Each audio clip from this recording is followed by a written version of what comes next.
Following Governor Baker's declaration of a state of emergency in the Commonwealth arising from the COVID-19 pandemic, the committee will meet virtually utilizing Zoom technology. All votes will be taken by roll call. So in terms of attendance, Gina Stino. Present. Fran Collins. Jean Healy. Present. Lee Jenkins. Present. Colleen Lieb. Present. Mary McGoldrick. Present. Meg Wheeler has advised us that she is not able to attend, but on behalf of the committee, I wished her husband a very happy birthday.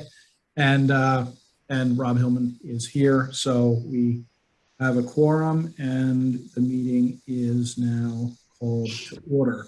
The first order of business is a warrant article review. Sorry about that. Relating to South Shore Vocational Technical High School. I know that Chris had circulated some information about that to us. Chris, why don't you introduce who's presenting and what warrant article number are we talking about? Okay, it's warrant article 20, at least the current draft of the warrant. And I'm happy to introduce Tom Hickey, who is the superintendent of the South Shore Vocational and Technical High School, of which Cohasset is a founding member and a longtime participant. We actually, I think, have a few more. We've had it in the last couple of years, a few more kids than we did. I think the first time we met Tom, which is good. So the town has been a participant. Tom can tell you more about the school for anyone who has questions. Probably not a bad idea to give people a quick synopsis of what it is you folks do. But Cohasset is a founding member and a participant in the regional consortium that makes up the VOTEC. And Tom is presenting on the way the structure works as a board of education, a school committee that runs the day-to-day, oversees the day-to-day. Every town is representative. Ours is George Cooney, who will be joining us, I hope, a little bit later, but he's a full participant in the school committee appointed by the select board. And that said, when there's changes, for example, was it last year, Tom, or 2 years ago, we did a big change. There's a big change to the consortium agreement. We updated a lot of language. Correct. When things like that happen, or in this case, a bonding authorization, they need to be approved by the town meetings of the various towns to participate. So that's why he's in front of you tonight. Thank you very much, Chris, for the introduction. Members of the advisory committee, thanks for taking a few minutes tonight to allow me to make a presentation. As Chris said, South Shore Vocational Technical High School was chartered in 1960 and the doors opened in 1962. We had 6 towns at the time, and Cohasset was, in fact, one of the 6. So I put together some materials that I believe you were forwarded, and I am loath to waste anyone's time. If it's the pleasure of the committee, I could go through the presentation at a decent pace and happy to be interrupted with questions. If you've digested what I've sent, I'd be happy to just talk through the highlights. I'm not sure what your protocols are normally. I'd just like to be mindful of that. Thanks for that. We're in favor of both speed and thoroughness to the extent that they can be harmonized. So I think perhaps it might be good if you could give us, unless anybody disagrees, kind of a quick march through the materials, and then I think if people do have questions, they should just raise their hand and jump right in. And then, you have the ability to screen share, Tom, if you'd like to share your. Thank you, Chris. Then I appreciate that guidance. I'll put up some slides and I'm sorry. Tom, assume that we can read PowerPoint slides. It was so we can just tear through them. So career in education tells me that's exactly how one should handle a PowerPoint slide. I couldn't agree more. Thank you for saying that. Yet so few people know that. So thank you. Okay. So the presentation I put together for you tries to focus us on why am I looking to get your approval on a warrant article, borrow some money. When I start off my presentation, I do a quick snapshot of the budget. We're asking for about $18,000 less for the fiscal 22 assessment. That has nothing to do with the warrant article, but it is budget season. We are in your warrant. So we're coming to you looking for about $18,000 less than last year. We have been a perennial candidate to MSBA. We are a well-maintained but aging building, the second oldest in the state. And we've done a pretty good job of long-range capital forecasting that we have kept under the radar. We have built all of our capital expenses year to year into our budget. What may not be obvious because we're one of many lines on your warrant is that whenever we bring you a number, it always includes operating, debt, capital, transportation. It's all in one. We've got to make one number work. And what we've been saying to our communities in the last several years is that we've reached the point where we have to start to undertake bigger projects that we don't feel it's financially responsible to try to jam into a single fiscal year. In the middle of this slide, ask is debt authorization for about $18.9 million. Two very important caveats. One, we're not asking to borrow it all at once. Because we're an 8-town region, we're asking our towns to give us the ability to manage this, build it into annual budgets. I'm going to talk about how we want to phase this in. The number that will matter most to you folks this evening, I hope, is that your share of any borrowing that might stem from this approved article is 0.81%, which is based on a 3-year enrollment look back. But if later in the presentation, you'll see I'm talking about borrowing $5 million or $2 million, at the end of the day, Cohasset's share will be 0.81%. We understand that we have to make this affordable. Even if we get this authorization, we still have to bring a single number every year. And if we overshoot the mark with our communities, we're not going to get a budget passed. That's going to be a problem on the operating side of things. Back, where did we come up with this number? We've got some good data from a facilities plan. It's linked on our website. It basically tells the story of how we've got to start to remove the 1962 parts of our building. We don't need a new building. We're not asking MSBA for a new building, but we've got to make some infrastructure repairs that we can't afford to do in one fiscal year. We also need a little more space. Here's what we're thinking. We took the recommendations from the plan and we spread them out over a 5-year period. Most of these projects are bread and butter infrastructure. Some of them have to do with code updates, and there is some money set aside for about 10,000 square feet of additional space, which we're going to target to expand some vocational technical programming. So if this were our plan, first of all, we're not obligated to follow this plan. We're going to have to take the temperature of our towns every year. We want to show our towns that if you're going to give us an authorization for a big aggregate number, we want you to understand how we're planning to phase this in. So this is our 5-year snapshot. And the priorities, of course, start with hopefully in a year from now, at the start of fiscal 23, we'd start with replacing a 30-year-old roof, et cetera.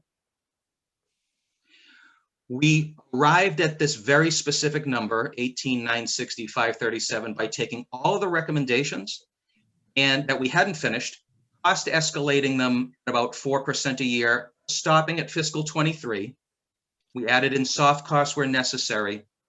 And we added in some under market costs for the construction because we're very proud of the fact that we think we could save over $1 million of labor costs with our own construction programs, electrical, HVAC, carpentry, metal fabrication, welding. Our teachers and students could do a lot of the work we hope to undertake with this project. So when all of the dust settled, we did all the math and we backed out some expenses. That's how we arrived at this aggregate number. Here's what it would look like based on our current forecasting. We are in consultation with bond counsel, the firm Locke Lord, as well as Unibank, our financial advisor. And our current thinking, and these numbers are not Cohasset numbers, these are for our district. Our current thinking would be that if MSBA didn't invite us in, we were on our own for the next 5 or 6 years, we would begin our borrowing with 2 years of interest-only borrowing. That's what the bond anticipation note here. So we would borrow money at we put in an artificially high interest rate. We don't want to use the very favorable low municipal bond borrowing rates right now because we can't guarantee it down the road. Imagine us going interest only for the first 2 years. We start tackling some projects. Then the third year, approximately fiscal 25, we borrow another $1 million based on that previous slide I showed you. We'd start our first 20-year bond. We would continue this plan. Again, each year, we have to bring you a number that you approve, so we can't overshoot. Based on this, we would then go into 2 more years of interest-only borrowing with phases 4 and 5, followed by another 20-year bond in phase 6. I said to our school committee, I've said to our other municipal partners, if we were to get some outside revenue infusion, such as an MSBA invitation, here's some good news. We have money set aside right now for an MSBA feasibility study. We could cover the costs with no, we're not coming back to you in 2 years saying we need another bag of money to cover that. And we've got a stabilization fund a little over $1 million, which we've deliberately been saving to get to this point, so that if we do have to match some of our own internal stabilization funding, offset some of these numbers, we are in a good position to do so. This slide takes Cohasset's share, shows you real dollars.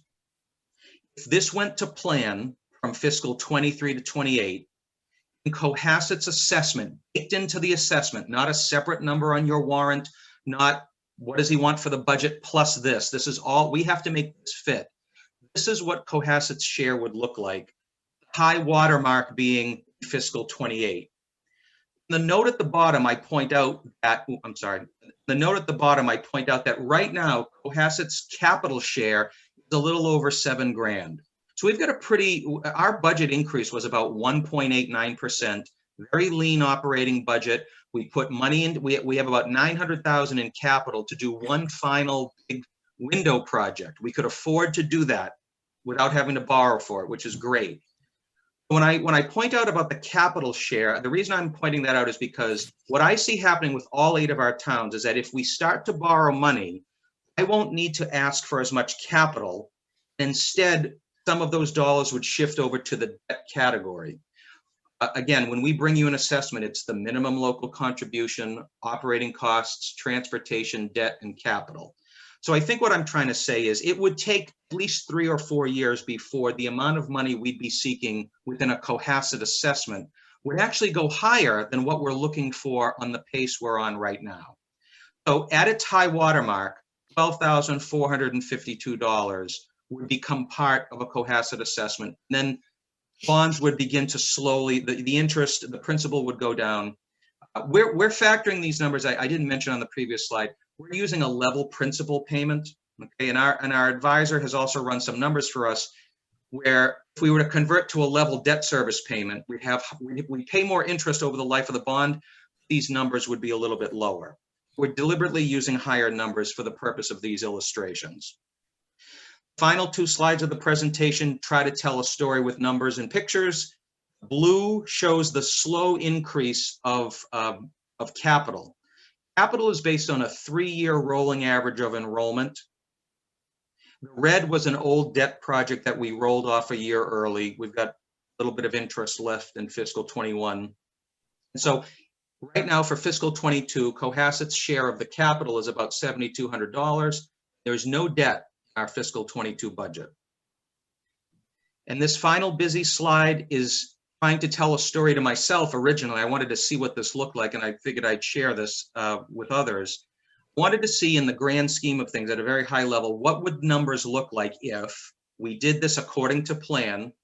See the red bars extending to this is fiscal 28, high watermark, and then they would begin to peel off. Also the fact that not every dollar spent on capital is about infrastructure. We have to replace vehicles. You know this better than I do about what is defined as capital and how capital needs can be so different. So maybe as things go forward, maybe I'm thinking we still are going to need capital to replace vocational equipment. So I pretended, what happens if we pretend to say from fiscal 23, let's say we had a capital budget of 150 grand, increased every year at a 3% inflation factor. Let's pretend that Cohasset's share of this stayed at 0.81%. I just want you to have, it's a lot to digest, whether I send you this info in advance or I'm talking you through it now. This captures all the possible numbers if I were looking at this from your town's point of view. might factor into a legitimate future forecast for both capital and debt. The rest of my presentation is illustrative it's more of a reference library. There are hyperlinks to anything you might want to know about the debt authorization process. It's all on our website. It's also linked here. As Chris pointed out earlier, there are some statutory requirements when regional schools want to undertake certain things. This is spelled out in statute.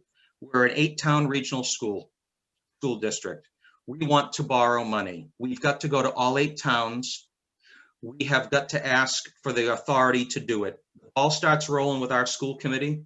When they vote on it, then we send a letter to the boards of selectmen, and it starts a 60-day clock ticking. We are very mindful of when our 8-town meetings are, and we have, while I'm talking about this, and it's a bit anticlimactic what I'm about to say, we've deliberately not, I've asked our school committee, don't vote this early, because you're going to cut towns out of that 60-day window. So we've got Situate's town meeting on April 12th, and we have Cohasset and Abington, I believe, as of now on May 24th. We're looking to actually vote this and start the ball rolling, perhaps next week or the first week of April, so that we have a convenient window to let all of our towns bring this in front of their residents. We're not obligated to do it. A debt authorization, it's just, I think it's a good practice, and we want to make sure that nobody's jammed up by, hey, we're not going to call a special town meeting over this. Why didn't you think of when our town meeting was? So haven't seen anything through the Board of Selectmen or Chris officially, but we've been telegraphing this for a while. This is the process we follow, and we do, if any one community takes this up at a town meeting and does not vote in favor of it, the matter does not move forward.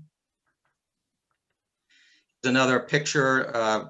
Can't have a presentation without a pie chart. This is the debt authorization article language that I've provided to Chris. We are working on some modifications, but I'll talk to Chris offline about that.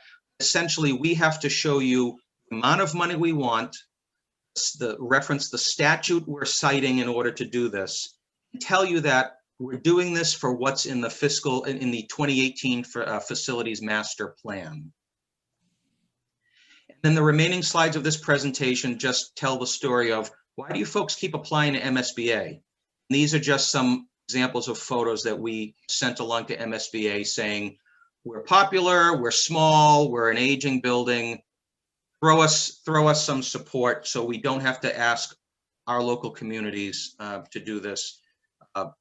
So with your support, we'll have the tools available to be able to take the next step, push this school deeper into the 21st century, and be able to bring affordable assessment numbers going forward.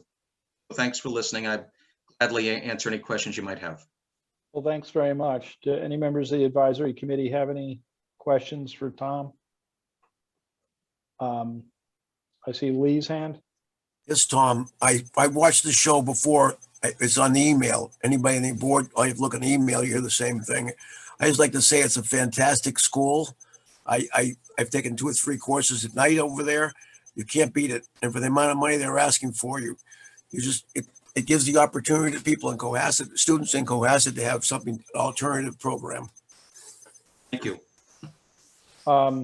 Yeah, I saw the numbers and I was wondering whether you just omitted zeros, which, you know, they're very modest. Does anyone else have any questions for Tom? I think probably given where we are with this article and given the presentation, if someone would like to move to support the warrant article as drafted, as may be amended, we could talk about a motion now and just get it done with. Lee, are you moving? I'm moving the motion. I'm Okay, second. Helene seconds. Is there any discussion, conversation? There is not. So we have to proceed by roll call. So Gina Stino. Aye. Fran has not joined us. Jean Healy. Aye. Lee Jenkins. Aye. Helene Lieb. Aye. Mary McGoldrick. Aye. Meg's not with us. Rob Hillman is an aye. So it passes 6-0.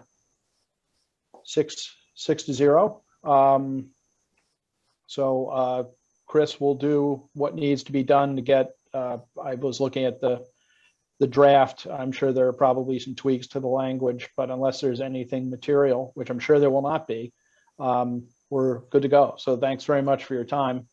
We appreciate I it. have one question for Okay. Tom. Tom, I know that it's getting more and more competitive to get into social voc. What is your acceptance rate lately? Because I work with high school people as a psychologist in private group practice, and I just was concerned that, like, wow, is it so competitive? What's going on?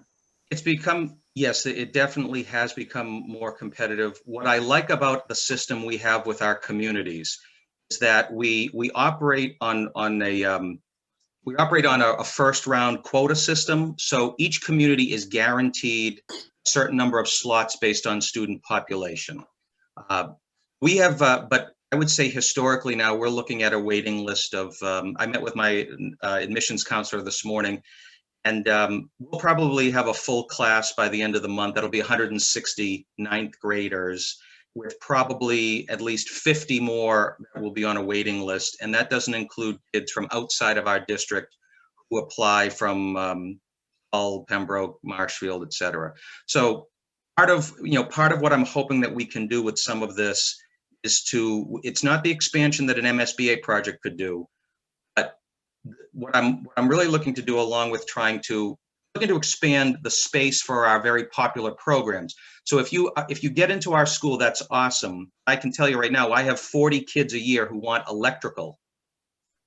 I have space for maybe 18. So it's not, so part of it is that you're absolutely right, Helene. Part of it is the competitiveness to get in. We also need to reorganize our school a little bit, give more space to the programs who can serve the interests of the kids who are applying there. So it's a nice position to be in, and I do appreciate your support, and will fully intend to be at town meeting if there are other questions later. And excuse me, Tom, do you still Certainly. have your automotive program? Your automotive? Yes, we do. Yes, we do. Okay. And actually, automotive is one example of a program that we're hoping we can reorganize and relocate. It's in desperate need of more space. Absolutely. Right. The Yeah. cars aren't getting smaller. Our family business donated to you guys, stuff like Lappin Auto. We donated equipment and everything. And we're just amazed of the students that come out and work, that used to work in our company. Amazing. Well, thank you. Thank you for your support. And the students in that program are being placed all over the region. It's wonderful. Totally. It's a great program. Thank you. Very good. Okay. Well, we're still on track. So Tom, thanks very much. Mission accomplished. Still on track. Night, There you everyone. go. Good luck Thank with you. the other 7. So Thank you. Thank you very much. Take care. Chris, did you have a hand up or? Goodbye. Okay. Still getting used to this. So the next item on the warrant, on the agenda, is a warrant article review for the article relating to a town hall renovation. I should note a couple of things before we start. I see people in the room from the Town Hall Building Committee. I understand that they'll be making a presentation. I see that Michelle Leary is with them, so she's a resource for us. We've allocated an hour and 10 minutes for the presentations. So again, we want to be thorough, but brisk, and we want to keep an eye on what our job is. We're not in the, as a committee, I don't believe we're in the design business. So we should be thinking about this in high level terms about needs and options. In addition, I received a request a couple of days ago to convert this into a joint meeting with the Capital Budget Committee, which I declined for a couple of reasons, not the least of which is in order to do so, I would have had to have violated the open meeting law. But I think at the request of one of our members, we've been asked to entertain some comments from capital budget. I see members of capital budget in the meeting in the Zoom rooms. With respect to that, I think it would be helpful to this committee if you could present us with notions of options of financing and maybe some broad picture of how it fits into the capital needs of the town. But I'm really going to limit the scope of that conversation with whichever of the CBC representatives to maybe 5 or 10 minutes with some questions from the board. This is primarily has been noticed as an opportunity to get a detailed presentation from the building committee. And with that, Chris, if you could bring that committee on board, and if the presenters could, hello, Phil. Hey, Rob. Could identify themselves, and we're all ears. I'll introduce once we get on board here. There we go. I'm Phil Lair, Chairman of the Town Hall Building Committee. We have Carolyn Coffey on our board. She was on our committee, excuse me. She was also on the committee last time around. Also have Mark Cameron, who's on our committee. Mark is a project management guy in real life, so he's been extremely helpful in helping us keep an eye on the project and scheduling and so forth. We also have Steve Kirby. Steve is from Vertec. He is our representative from our project management group, and he's available to ask any questions. And Michelle has been to every one of our meetings and helped immensely facilitating all of our setups of all of our meetings and answering questions for us and keeping us legal as you possibly can on these Zoom meetings that we try so hard to be good at. So we do have a presentation. Mark is going to give that. I know we did get some questions from Jean before we got to this meeting tonight, and I think the presentation answers most of those questions, but we'll certainly have some time afterwards to go over any questions that anybody would have. So Mark, if you're all set, take it away. All right, just pull this up. All right, let me move a couple of windows around here. All right, good evening. Welcome to the Town Hall Building Committee's presentation to the Advisory Committee. I am Mark Cameron, one of the committee members. Why is the project needed? As reported in 2018 by the previous Town Hall Building Committee, there are various issues with the current building, and you know, as we don't need to read through the slides and want to go through all these, you know, we all know that the building is in disrepair. It's a lot of systems and are at the end of their usable life. There's inadequate meeting space, so we're looking to bring the building into the current needs.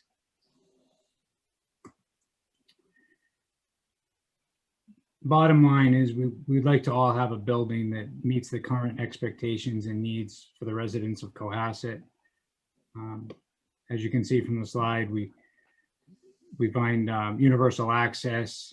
We want an attractive design. So we've come up with something that that we feel checks a lot of boxes of what we don't have and what we need.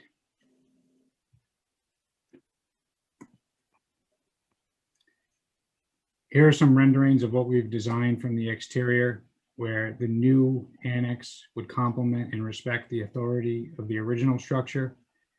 Included in the renderings are some ramps that allow for ADA access without clunky structures that take away from the buildings.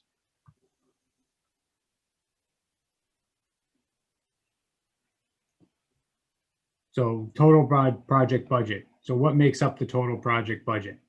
Well, the hard costs, which are the construction costs to build the building, But then all the ancillary costs, the soft costs that come along with it, the architect and the engineer that we need to design it, the OPM that we need to get us there, and are also required by law to have on a public project of this size, and all the fixture, furniture, and equipment that goes in the new building when we're all said and done, along with contingencies along the way, makes up the entire total project budget. So the slide that everybody has been waiting for.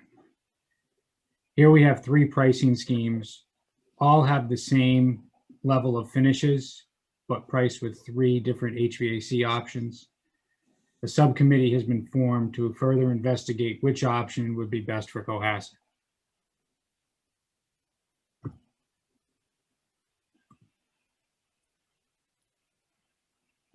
The project cost was driven by the program. We did a needs assessment, and the building was designed based on the need. Again, this is not a $10 million project. There is no way to make this currently designed building a $10 million project. Right now, we are in the SD level, and we would be looking to move next on to design development. Mark, I don't mean to interrupt, but I think just a couple of quick questions for clarification. Yep. One is, what does SD level mean? Schematic design. Okay. Second, I think it might be helpful if you could define a little bit more about what you talk about programmatic design, what that process is, kind of how it brought your committee to where we are now.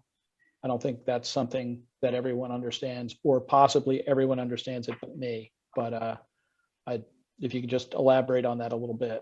Sure. We took basically it's taking all of the seats that we have currently and the needs that we have for occupants within the building, and taking that and determining how much square footage and what special requirements each of those departments need, whether it be file storage, certain square footage of space with an admin, the safe, again, the safe for town hall is critical, and things like that have very strict structural requirements, so they have less flexibility with them. So taking all of those components and putting them into all those pieces of the puzzle and putting them in to make it all work within the footprint of the building, as well as designing what we would want for forward-facing customer service-based transactions, making those easier accessible to the public as they come in, and rather than having to go through the majority of the building to get to those public-facing transactions. Does that answer? Thank you. I appreciate that. Okay. So again, we're at the schematic design level right now. We still have a series of questions to answer and investigate. Various subcommittees have been assembled, and we're working through some of these items now, and some of these will further get brought to the surface here through the design development process.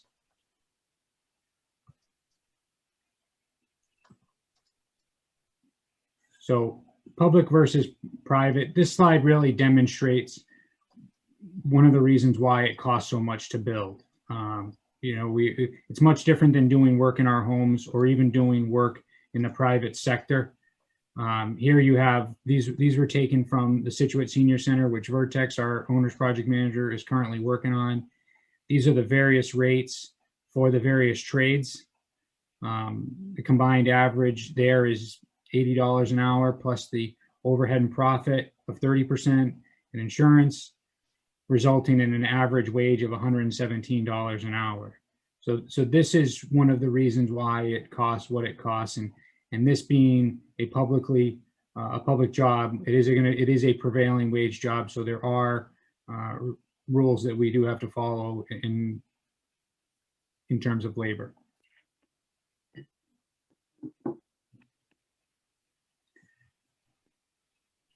Now, these costs have been presented in today's dollars, but the constant in our marketplace, which I deal with every day in my professional life, is building costs go up over time. If we do nothing now, the cost will continue to climb for the same building. Escalation varies depending on the market, anywhere usually from 2 to 5%. Things are a little bit different right now based on supply chain, but as those things level out anyway, there's still escalation, and you can just see over the course of the next couple of years, based on the various escalation rates, where we could potentially see this same building shake out over time. If we just continue to wait, and if we build the same building, a few years from now.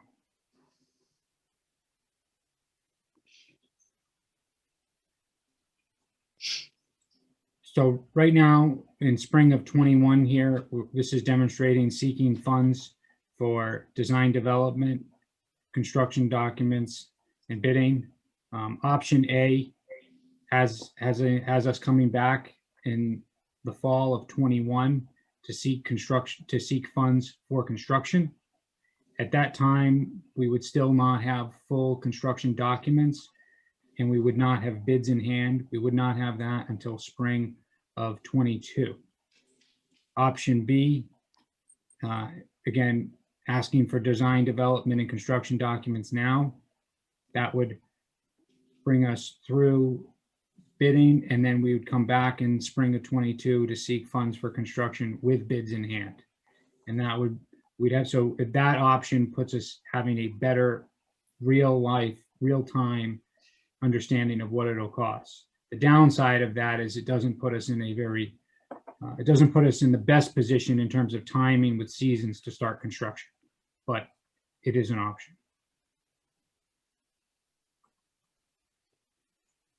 So moving forward, it's the recommendation of the building committee to seek roughly $700,000 at annual town meeting to further the design from schematic design through the design development stage and into construction documents.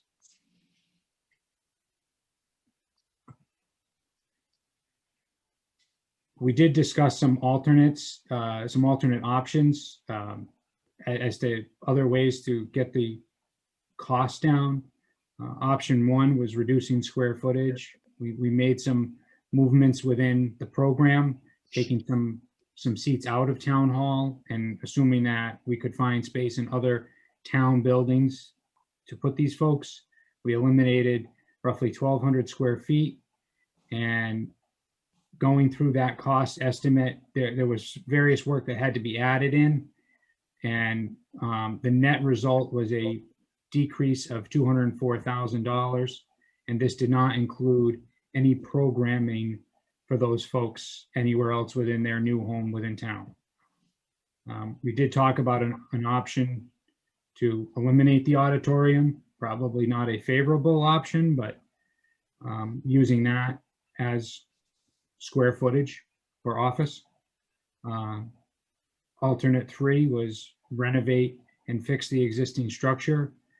This was priced back based on an assessment of the building. This was priced back in 2018 at just over $7 million. And this was assumed to have occurred with it. There was some escalation in there, which was to assume to have occurred in 2020. So further escalation would then need to be added. Again, that option is just fixing what we have now, not really adding any more square footage or adding many more meeting rooms like we were charged to. Option four was also talking about a phased plan where we could potentially renovate Old Town Hall first and then reapproach in a phased manner and then reapproach it later with rebuilding or demoing and building a new annex. That would likely come at an increased premium. It would definitely come at an increased premium, and again, not the most favorable option. So that's what we have. We kept it under an hour and 10 minutes. Well under.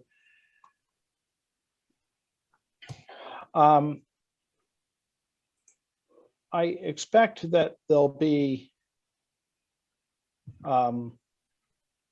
questions, and I think typically the best practice is to let members of the committee ask questions and before me.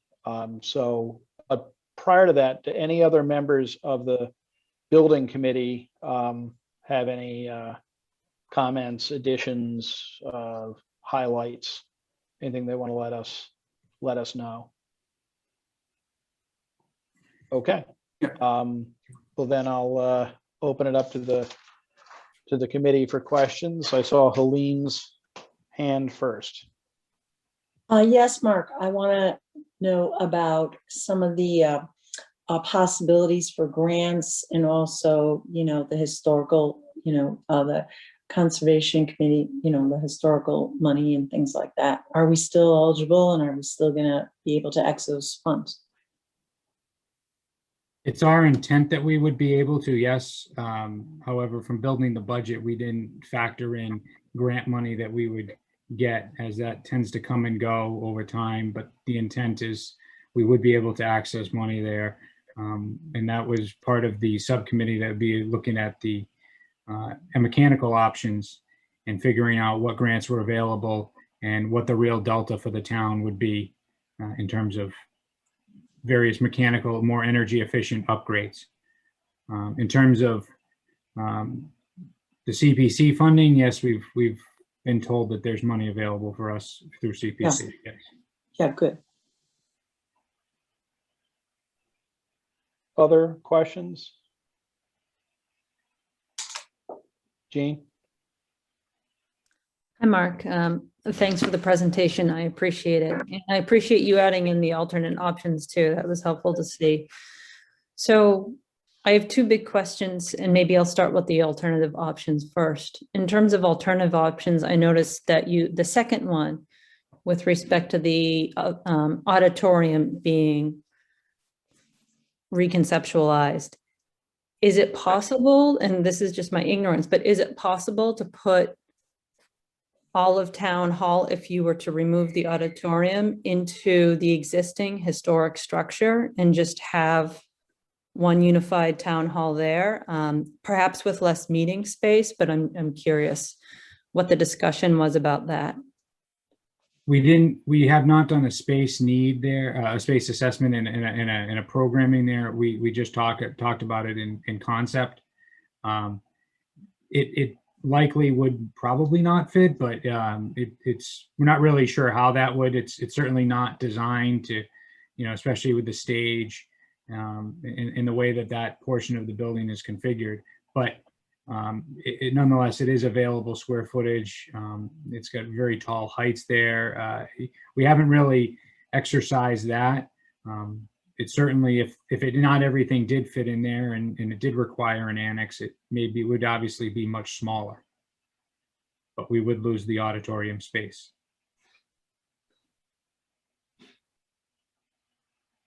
I only ask because one, I toured the town hall, all of the town hall today and was looking at, all of the various levels, but also it seems like the building next door has a similar structure, but they have the various tiers. And so I was curious if there was any thought about the feasibility, including if maybe that might bring the price tag down a bit.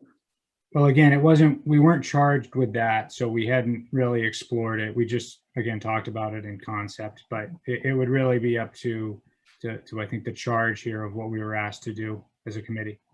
Okay. I have a second question, but Mary, if you want to jump in. Well, I'm sorry. Yeah, Jean, did you want, whatever your preference is, you want to ask your second question or do you want to defer to Mary? Well, I'll keep going, Mary. However you like. I'll get it all out. You're next, Mary. So my second question, and maybe this goes to the charge in terms of what you all were charged with, but so in my own work, I work for the government and we've recently gone through a renovation on our end in terms of office space, et cetera. And space has really been an issue there. And a lot of people are rethinking things in light of the pandemic, as evidenced by all of us on Zoom, in terms of how you use commercial real estate space, including on the government front. And so I am wondering if, again, maybe the program, that the charge has not changed or been affected by the pandemic, but it seems like, there may be some reconceptualizing about the programmatic needs, including as to meeting space if more meetings remain virtual, if that's a possibility, because it increases accessibility for people, as well as remote work, and maybe moving some of the operations into a back end or, electronic, more electronic, including retention of records, et cetera, which could maybe free up space and size the project a little bit. I don't know if there's been discussion on the committee's end. The movement towards more digital record keeping was factored into it. But as far as in regards to the pandemic, people have the appropriate space in terms of not excessive social distancing, but people are not densified into small, tiny cubes on top of each other. And we also didn't factor in any kind of hoteling or rotation where multiple occupants would be sharing a desk on various days through a rotation system. So everyone still has their own desk. In terms of the meetings, again, it did go back to the charge there where we were asked to provide something that would I would think need to change to change our direction. But I think it's fair to say we're all had enough of these Zooms and we can't wait till they're over. But I don't, we as a committee, we've talked about it extensively, and in my professional world, being in construction, the corporate market right now is down drastically, and over the next year we'll be figuring out how it'll change corporate America. But a lot of those questions involve a crystal ball that we don't have. What we do have is we do have a building that's designed in a manner structurally to be reconfigured through the course of its life. So again, we're not renovating a building we haven't already built yet, but it is a building that can be changed around and tailored, whether it be minor or major, over the course of its life, as opposed to the current building and structures we have. Again, that really only pertains to the annex, because the old town hall is still what it is, and it's no intent of changing that structurally. Okay. So it itself is somewhat rigid. Okay, thank you. Great. Mary? Yeah, I just wanted to add a little color, and Carolyn would probably remember this as well. In our last go round, they did do a space and needs assessment. And once you factor in what you need to have in terms of codes now, because the existing historic building is not up to code, the program did not fit into the historic structure. So you couldn't move everybody over there.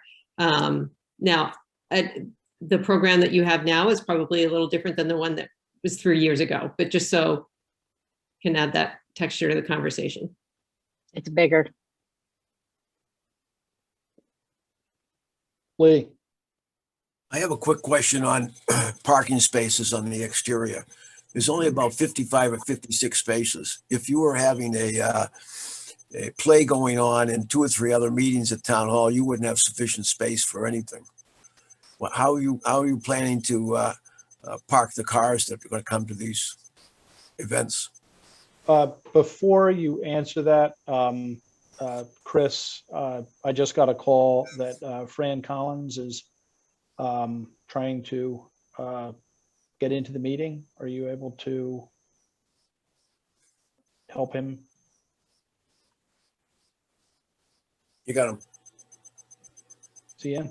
There Yes. he is. Fran, you're in. Excellent. Thank you. Well done. I'm sorry. Mark, do you have the question? I think I was concerned. So in regards to parking there, it's not something we've specifically looked at. We didn't necessarily drastically change the quantity of spaces from what we have now to anything more.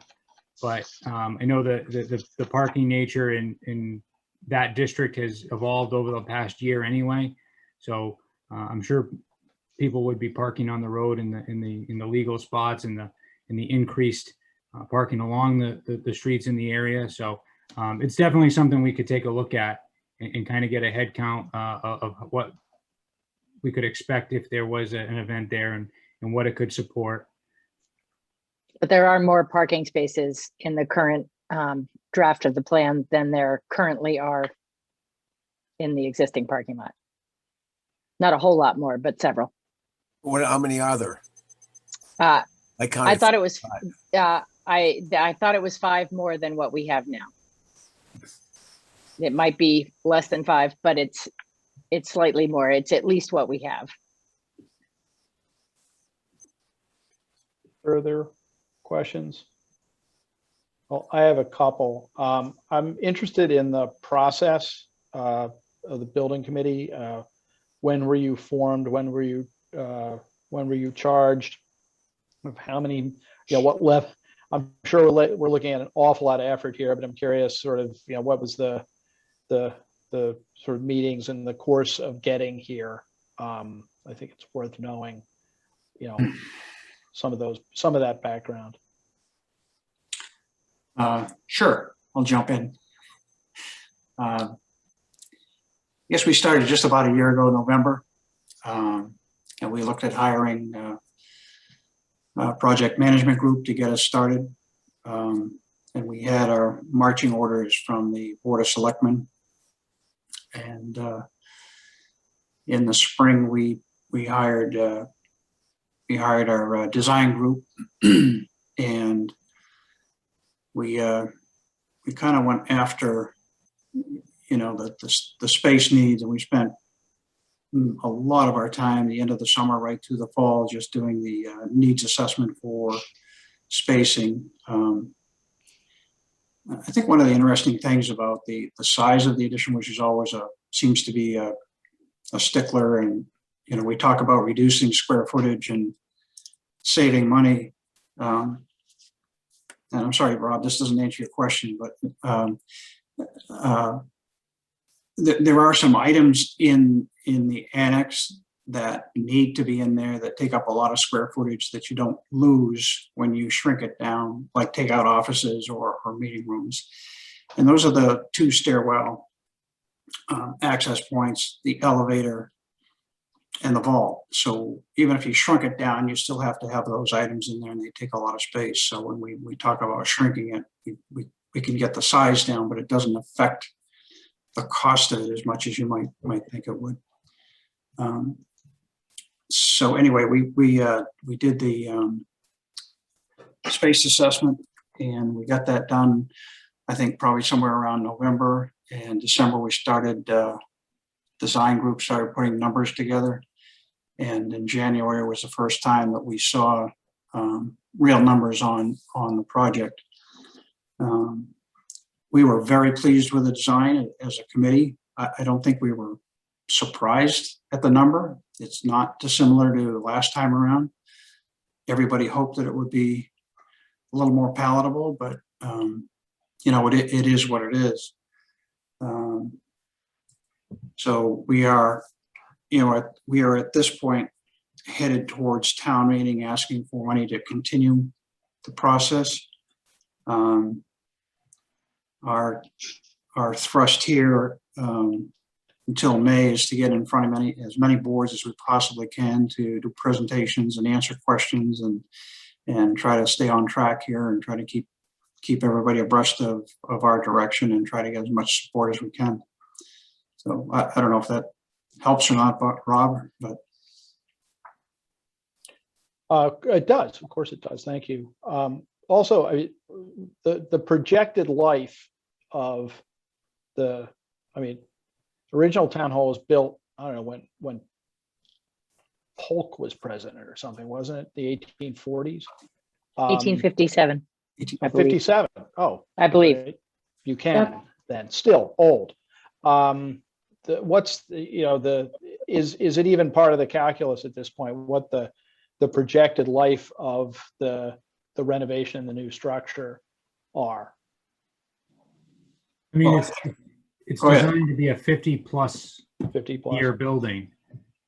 So assuming it's Yeah. maintained.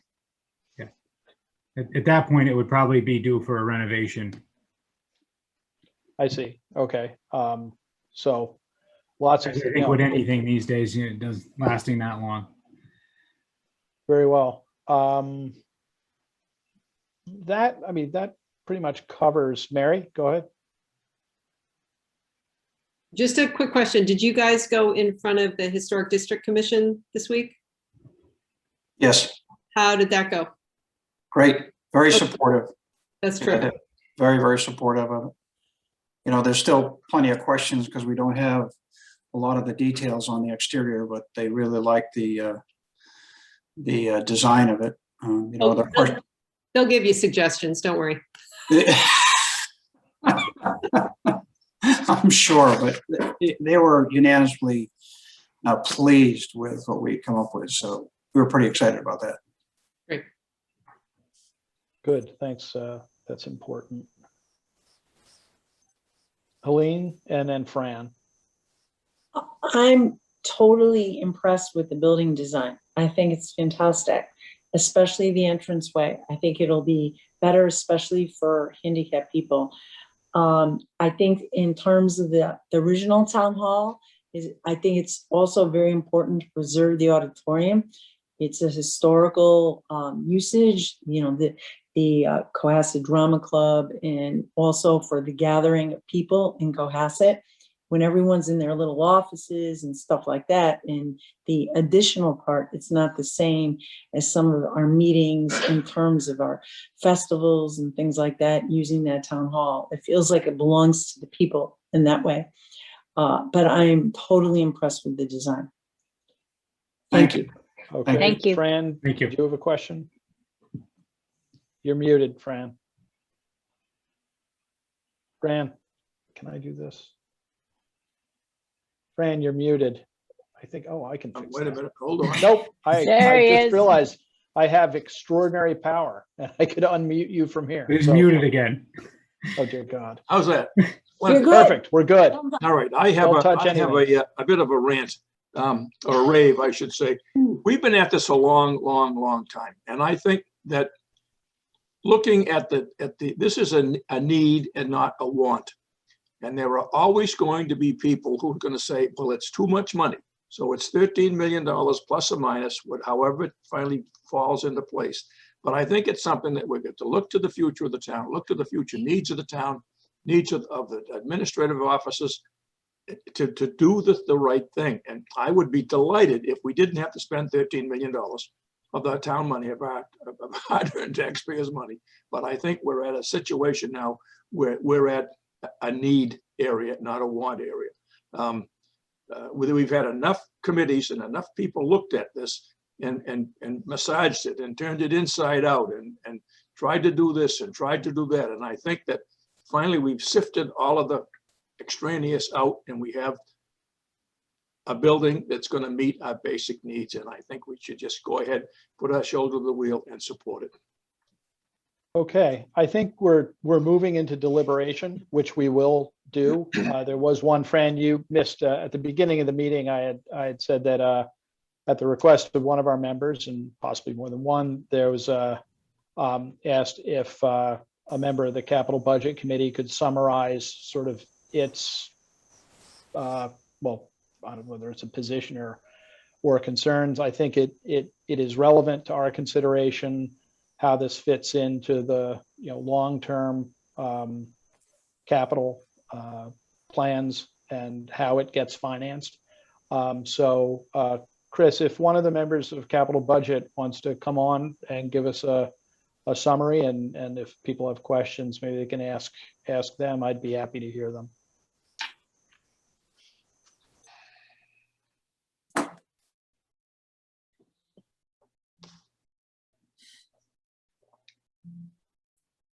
Rob, I do apologize. I'm going to have to step out here in a few minutes, but you've got very capable people here. Well, Phil, I doubt I have reason then to doubt your commitment to the town of Cohasset, but we'll overlook it this one time. Thank you. We'll see you. Yes.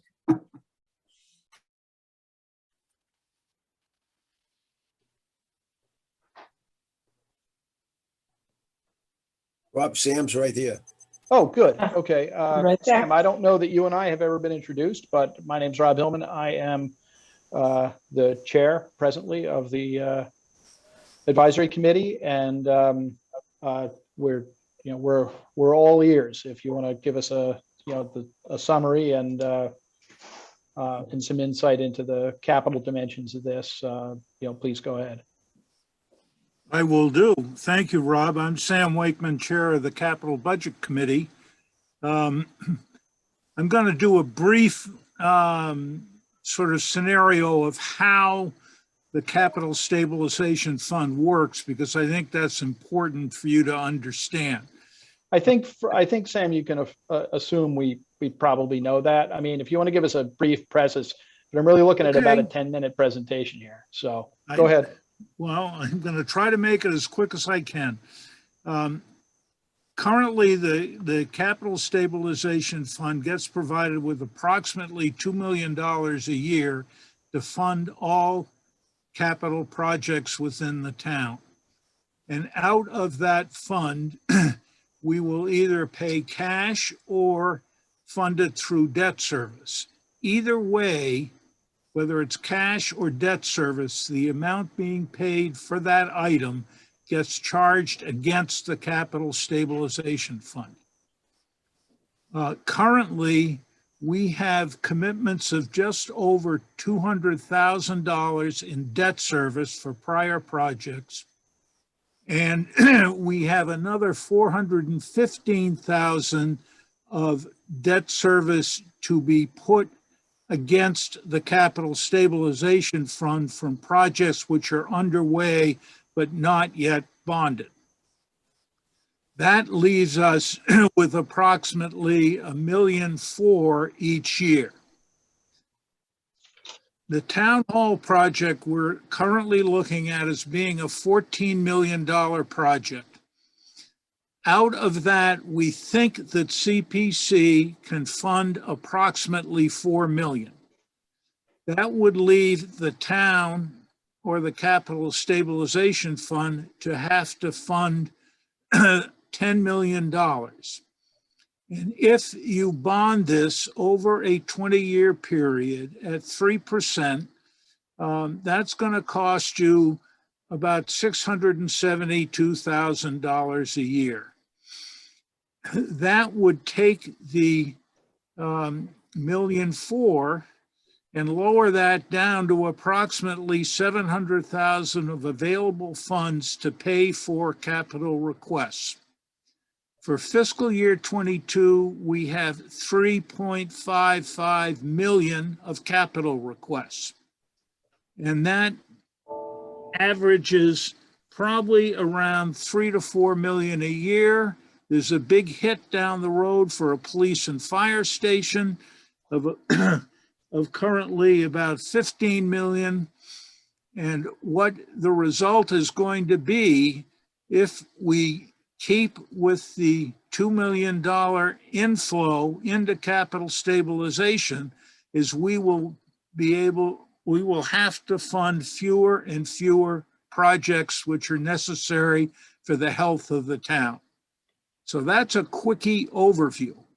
And we'd like to let the advisory committee know that think going down the road we're on right now will be unsustainable for the longer term for financial health and well-being of the town.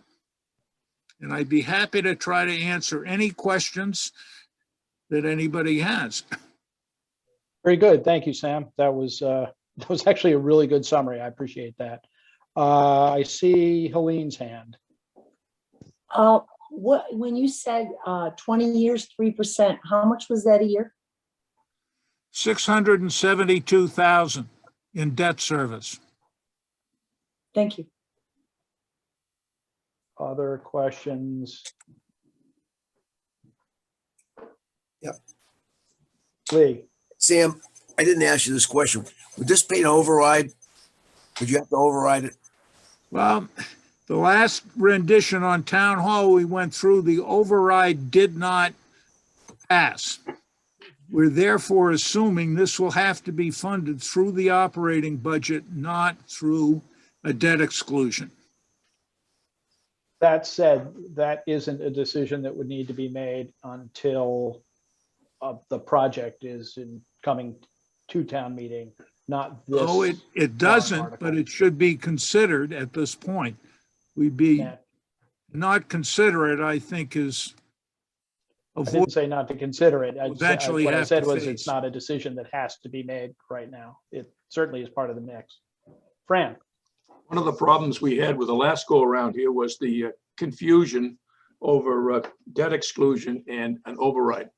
And I think we better put that to bed right now. Either we're going to have debt exclusion or we're going to have an override. We're going to fund it out of operating budgets. But you can't call debt exclusion and override same thing because it's not the same. Little did I know. Explain to me why it's not the same. If it has to go out to the public, it's an override. No, it's not. An They're two override different is things. forever. A debt exclusion is only for the time of the bonding. Or The Sam, school- you can explain it better than I can.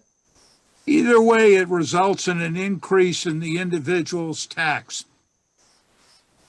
One's Yeah, forever, I mean- one's temporary. Yeah, one is temporary, one is permanent, and every time the town spends $1 on anything, it represents an increase in people's taxes. Dollars are fungible. So, this is a big decision. It's an important decision. It no doubt has an impact on people, but I do agree with Fran, getting the words right count. Other questions? Comments? Very well. It seems to me. Could I just make one quick comment?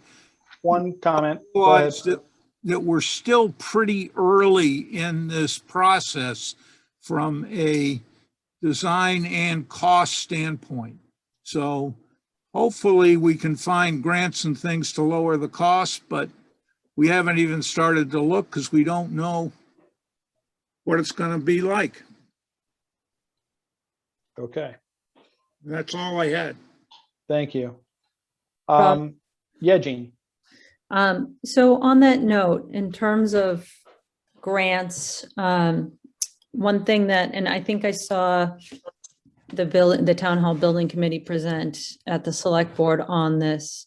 I was wondering if you could talk briefly about what sort of grants we think may be available for alternative energy, or even potential federal grants coming down the pipeline, which I know is very inchoate right now in terms of what may be out there. But just when we talk about grants that may be available, I was wondering if you could, talk about any thoughts, including. I see anything on the Michelle's agency hand up. front. Okay. I don't know Michelle? if you want to answer it, Uh, Mark, or you want me to, but I think Michelle's going to I grab think that. I was going to ask Michelle. She had her hand up. Go ahead, Michelle. Sure. So as far as looking into grants, we have had our eyes open the entire time as to what grants we can apply for. One step moving in that direction that we just made about 3 weeks ago was signing an MOU with National Grid. And what they do is they look at our design development, schematic design documents, and they say, well, if you put this heating system in, which we consider base, and you upgrade it, we'll incentivize you to put something in that's more energy efficient. So they'll pay the delta for an improved efficient system. So we did just sign that. They're going to start working with our architect to identify the efficiencies in the building. And then within a probably 6 to 8 month period, we'll find out exactly what the incentives will be for us from that program. Super. Carolyn, I saw your hand. We were told, one of our committee members attended the Alternative Energy Committee meeting last Thursday, and they were very optimistic that there would be grants available to cover all of those upgrades, that we put in the base system. And, we have analysis to do clearly, and lots of questions to ask. It's still very early stage, but they were very optimistic. Very good. Okay, I think we've had questions answered by both the Town Hall Building Committee and by Sam. Thank you. I felt like our questions had begun to slide into deliberation. We're actually a little ahead of schedule. So Chris, can you point out the number of the warrant article that we've been talking about without actually looking at? It is, I believe, Article 16. That's what I believe it's 16.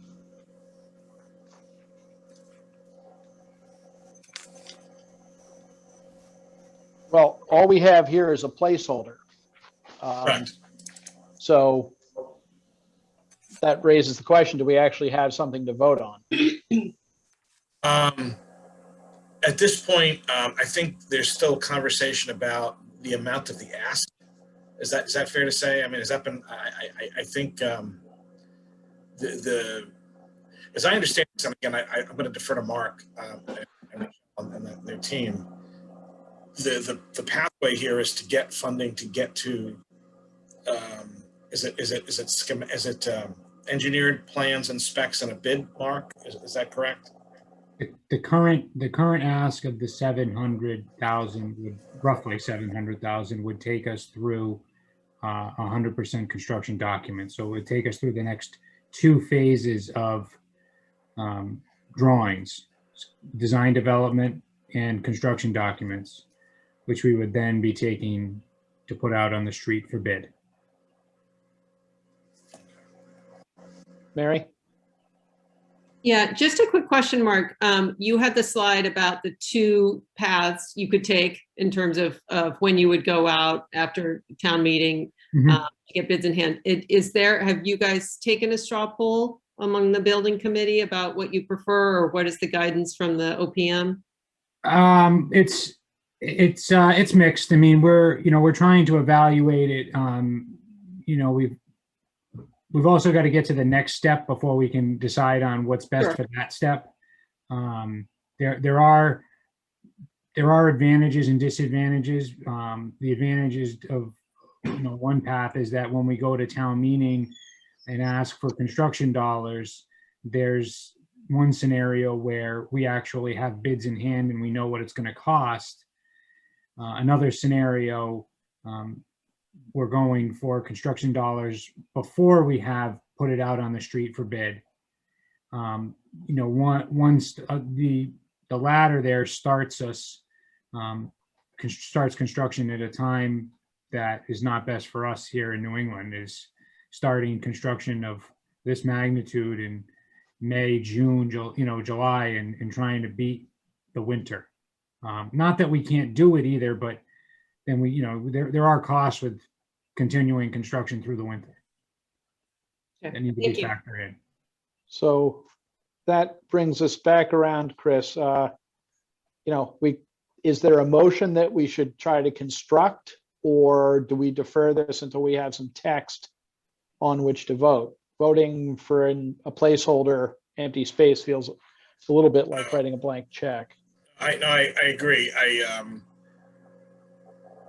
I believe from the conversation I've been having with folks that there was still an effort to hammer down exactly what the actual dollar ask was. And if Mark wants to say the committee's voted on X, that's fine, and you can take a look at that tonight. But I don't have that yet, final, because there's been a lot of ongoing conversation. And the goal of the last few weeks is kind of to get people socialized with the design. The first issue is the project something that the town wants to move forward with. The rest of it falls into place after that, because even, as Sam has pointed out, one funding scenario, there are literally dozens of funding scenarios. And his point is well taken, that you can't scavenge the capital stabilization fund for every dollar without having significant impacts. And I wouldn't suggest doing that either. I think there's lots of other opportunities, and I know there's a lot of folks still talking behind the scenes to try to figure out how to do that and come up with a financing option.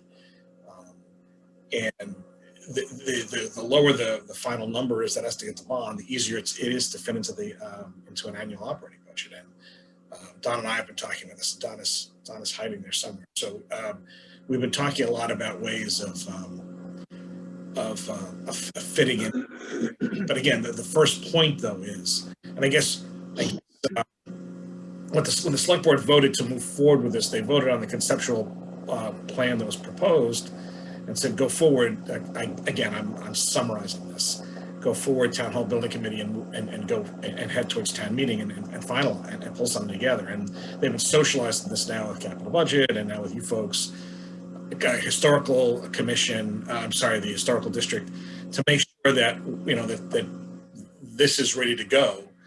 And I think Rob, that something should probably come back to you folks with a final number in another meeting or two.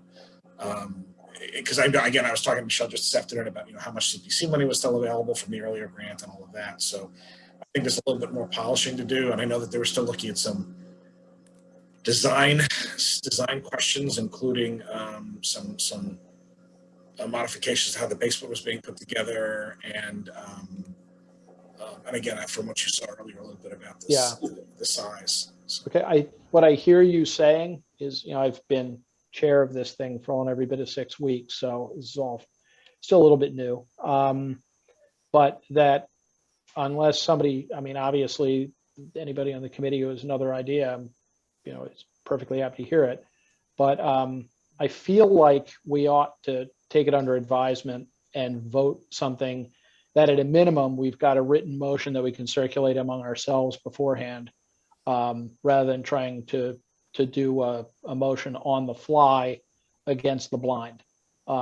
So unless anybody in the committee vehemently disagrees, I suggest that we, is the right word, table this for a further meeting. Yes, I see nodding heads. I think that's all I need. So tabling makes the item go away. So you want to see, defer. That's the wrong word. I'm learning on the job, I'm afraid. You want to defer to defer. Thank you. Future meeting. The only thing I plead is that for 24 years, while one of my partners was town council, I was disqualified from serving on boards. So I'm still new to this, notwithstanding the gray bit. So thank you for that. And I always am happy for a correction from those on the committee who've done a lot more than I have. So then let us defer unless anybody disagrees. And we'll put this on an agenda. I'll discuss it with Chris and with Mary, and when it's ripe and we have something in front of us, we'll deliberate and vote. Is everybody okay with that? I don't think that requires a vote, does it? No.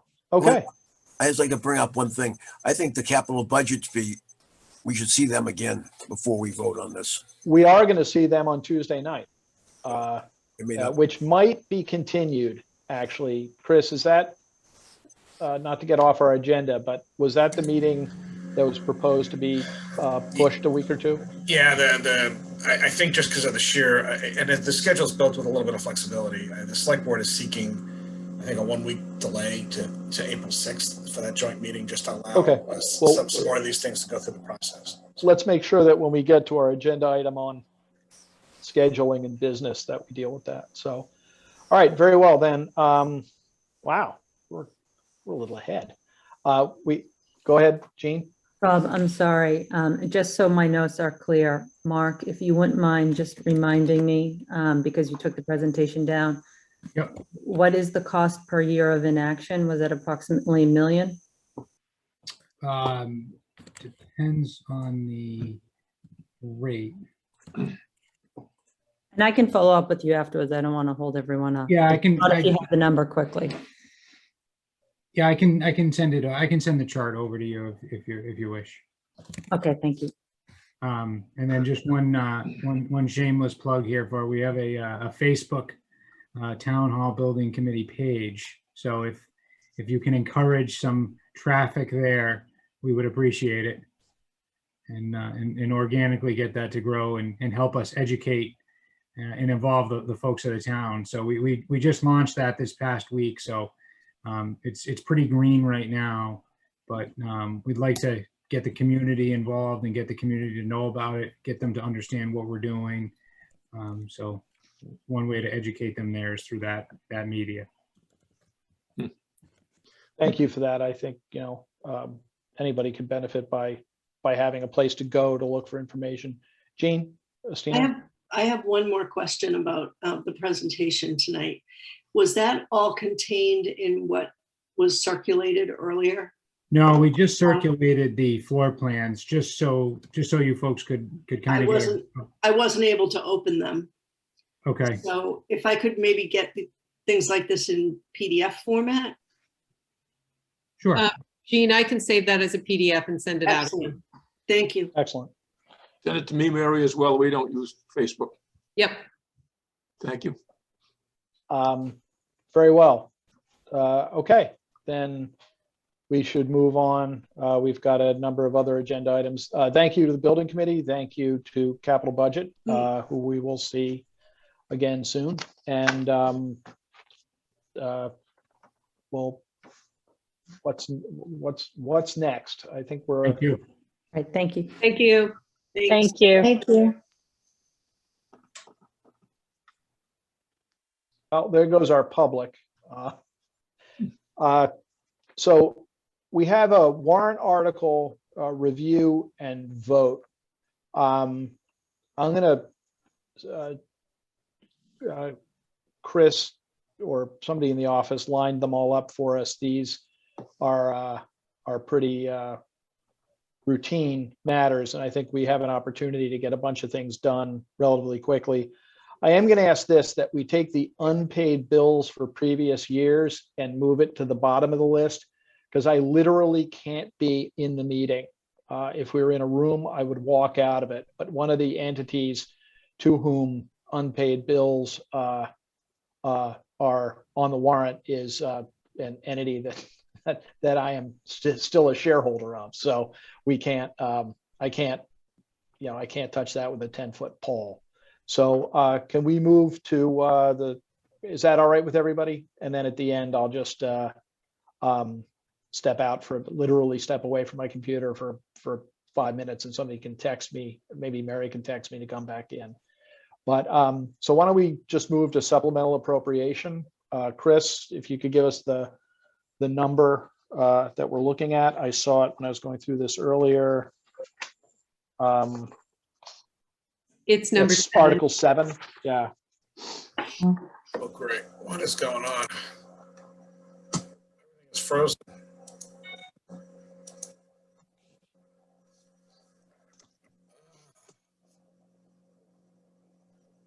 There we go. Sorry. My computer locked up on me there for a minute.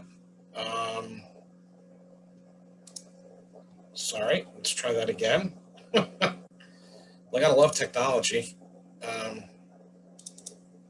Okay, can you see this now? Yep. Yes. Well, there's one supplemental appropriation.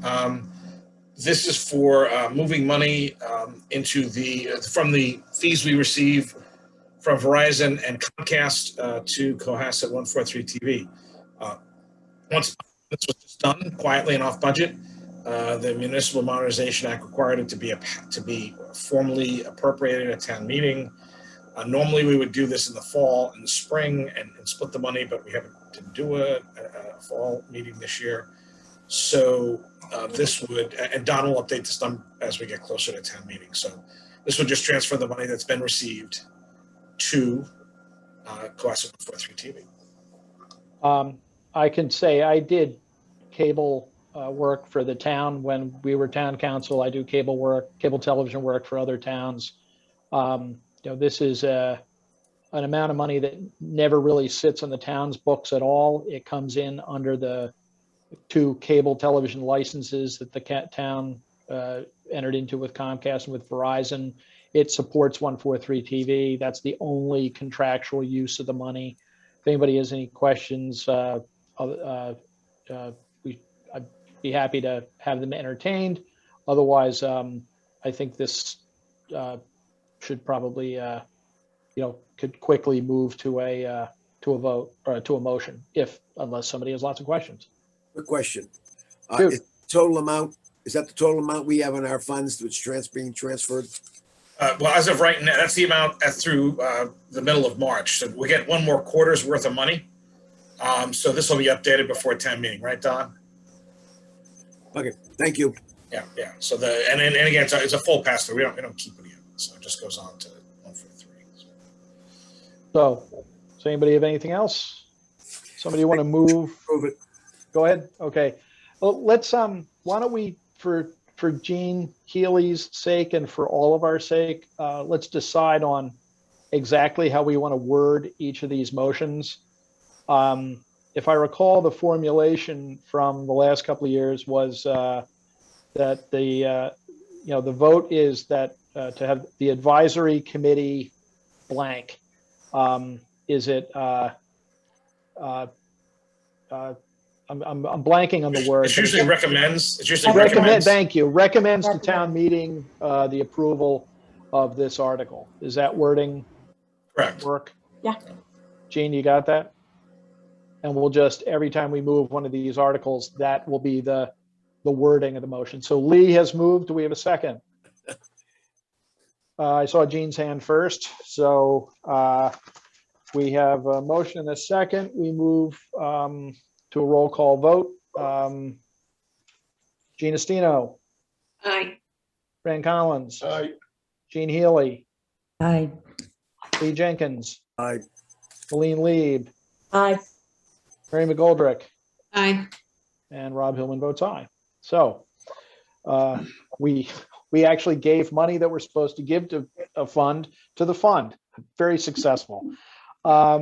Next item on the agenda is stabilization and other special funds. That appears at Article 8. This is a lot of money. So, but I also understand it's very routine. So Chris or Don, do you want to walk us through what it is that we're moving to do here? Sure. Do you want me to do it, Don, or you want to do it? It doesn't matter to me. Go ahead, Chris.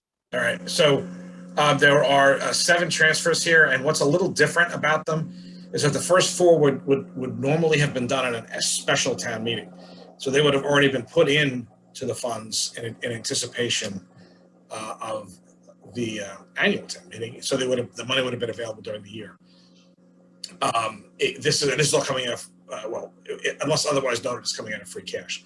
So the first 4, and since we're not doing a special inside the annual, I used the term concept of an effective date. It doesn't have to be June 1st. I just did that differentiate fiscal year to fiscal year. I still have to get counsel to give us, his recommendation. The first one is $750,000, which would be added to the capital stabilization fund, which then would then be available for distribution immediately. $350,000 to the OPEB trust fund. This maintains the town's commitment that was approved by this committee and the select board. $300,000 the general stabilization, that keeps that fund. Remember, we're at a AAA credit. We're trying to keep a base level of reserves, and that would keep the numbers in good shape. I think we're at about 4.2 million in that fund, Don. I think something like that, the general reserve. And then 75,000 into the special education stabilization that was created several years ago. That's generally funded. That part of the free cash is kind of a match to what the schools turn back. The schools have been turning back money the last several years, and as they do that, we've made a commitment or recommended that that number or some amount of it go back into the special education stabilization fund. Fortunately, that's not had to be tapped since it's been created, but it's good to have. 4. The next one is the general. The next one is something that would go into effect as the next fiscal year. That's in the budget for next year for FY22, and that's the roll-off number basically that comes from old debt service. The next one is the contribution to the OPEB trust fund. The first amount of it for FY22. So the one before is for FY21, the year we're in now. This is for FY22. This is coming out of free cash as well, but it wouldn't go into effect until the next fiscal year. And then the sewer capital stabilization, that's money that they've committed to put aside every year for future capital needs. And that would also come out of their general revenues as of fiscal year that begins in July. Okay. By the way, these are all done. The way the stabilization, the way our free cash policies work, they need to go into things like capital and general stabilization first. That's the way the rules work, and then OPEB is a commitment that's been made by the governing bodies, so that's high up on the list. And then there's some other places where free cash gets spent, but this is the vast majority that goes into these kinds of things. All right, questions? Chris, good question. Why weren't there, I maybe missed, I didn't hear you, but you have the OPEB trust fund, it's 350, and then you have another. Why wouldn't you combine both those trust funds into one number? Because they're covering different fiscal years, Lee. One is the contribution. The first one is the contribution for this fiscal year. Okay. The next one is It should be there. It should be, the date should be on both of those to make it separate. There's no date on it. I mean. Well, yeah, there's an effective date. I think I don't know if I hope you're looking at the same version as I am. And by the way, the $100,000 is an update I just got today on the sewer stabilization. So, but this is, you see at the far end here, the effective date is when they would go in. So I probably should just put fiscal year. It makes it a little bit simpler to see. So this would be FY21. Okay. This would be FY22. I thought you said that, but I didn't say. Okay. Yeah, no. I look at it. I'm kind of making up the style of this. So I'm gonna fix that to fiscal year because I think it's simpler. But that's the reason for the dates. Thank you. Other, Fran? Now, what's the difference between the $1,999,000 from the that was the other with the 750 was some free cash, right? The 2 million was from revenue. So that's budgeted money, Fran. So that's coming right out of the tax revenues and other revenues of the town. It goes right into capital. Well, where's the free cash come from? That's that has been based the debt as debt service is paid off. An equivalent amount goes into, like, if we, let's say we're borrowing $100,000 a year and we paid it off. Instead of going to pay the debt, that $100,000 would then go into the capital stabilization fund going forward. It set a floor. There was a minimum amount going to capital that was set, and Don went through this in depth with 2010.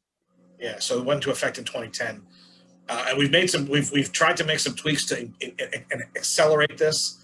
We haven't been able to do that, fortunately, because the COVID crisis hit us as we were trying to do this. That said, we would use free cash, any extra free cash, to make up for that difference. So effectively, the amount going in this year is actually $2.75 million, not $2 million if you add this all together.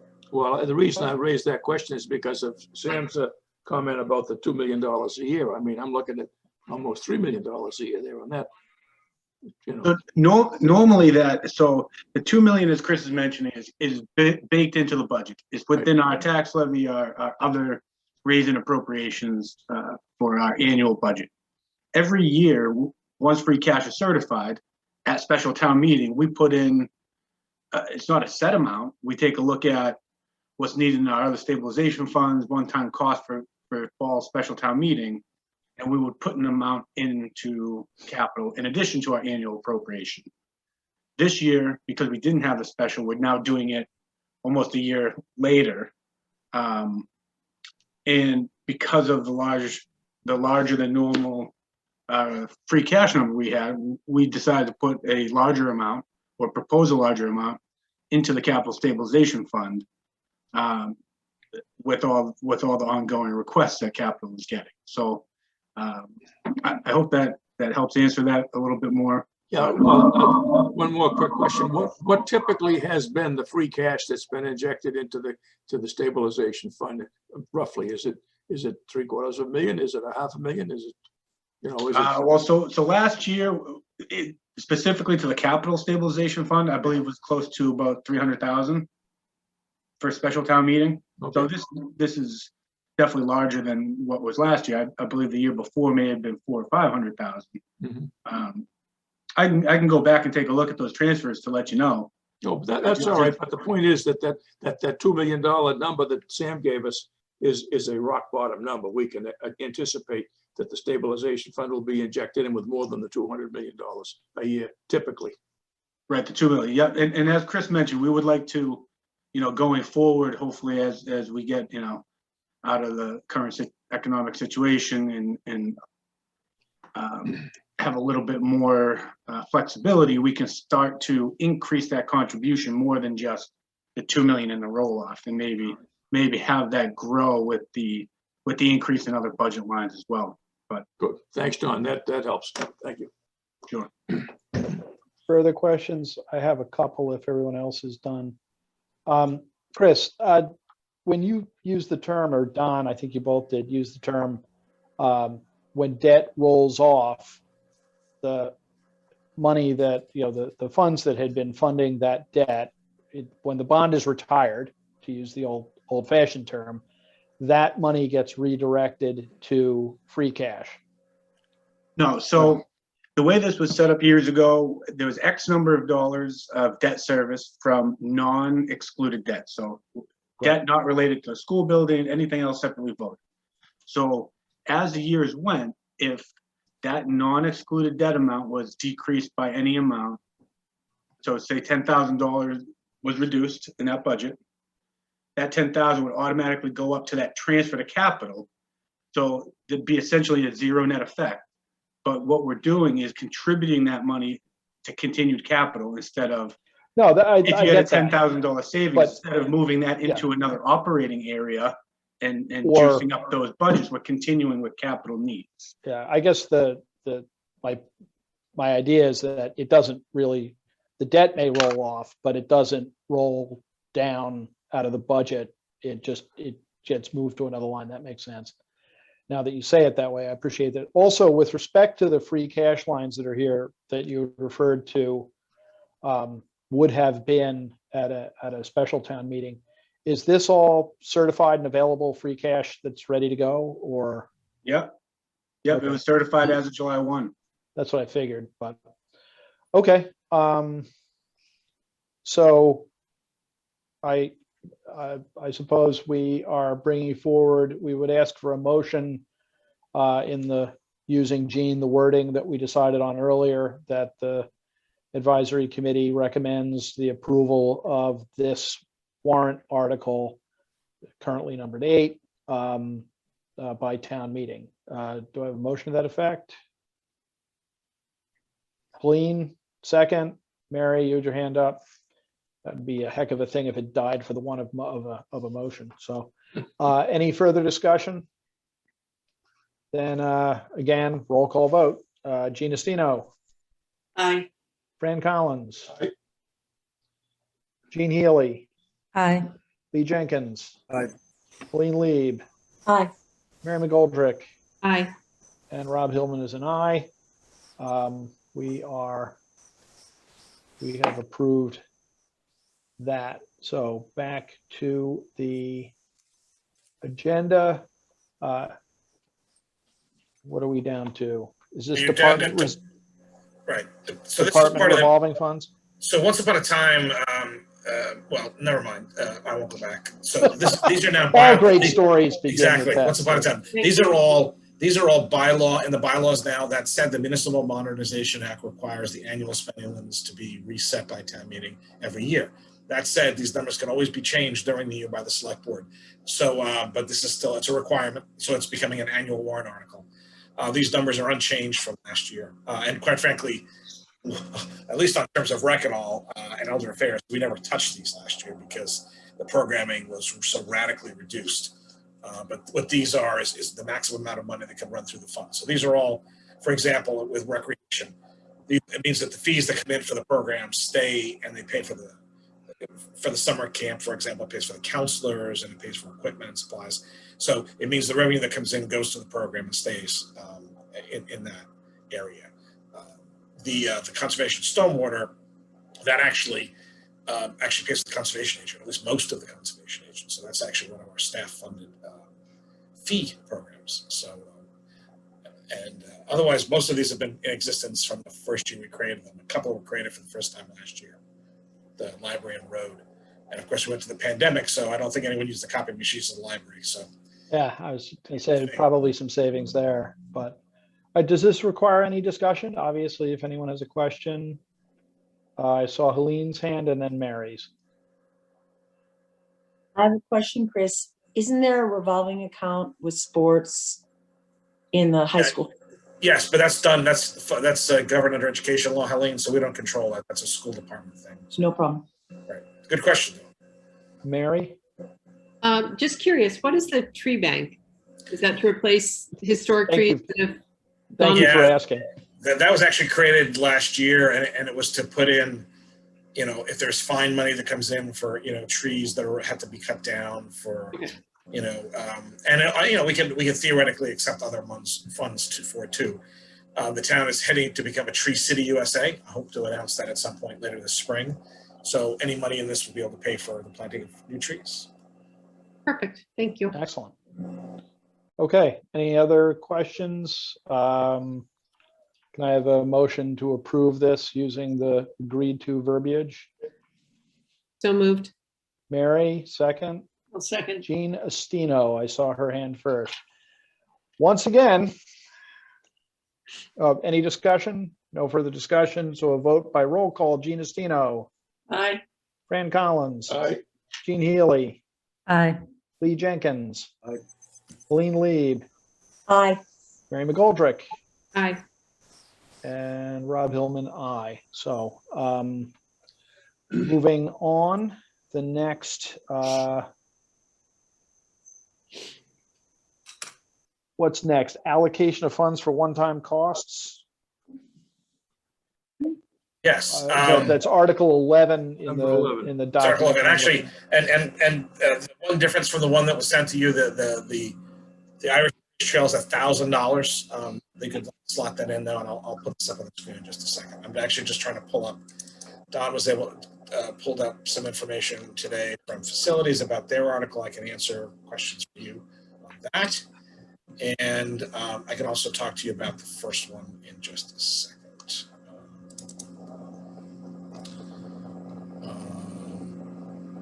Okay.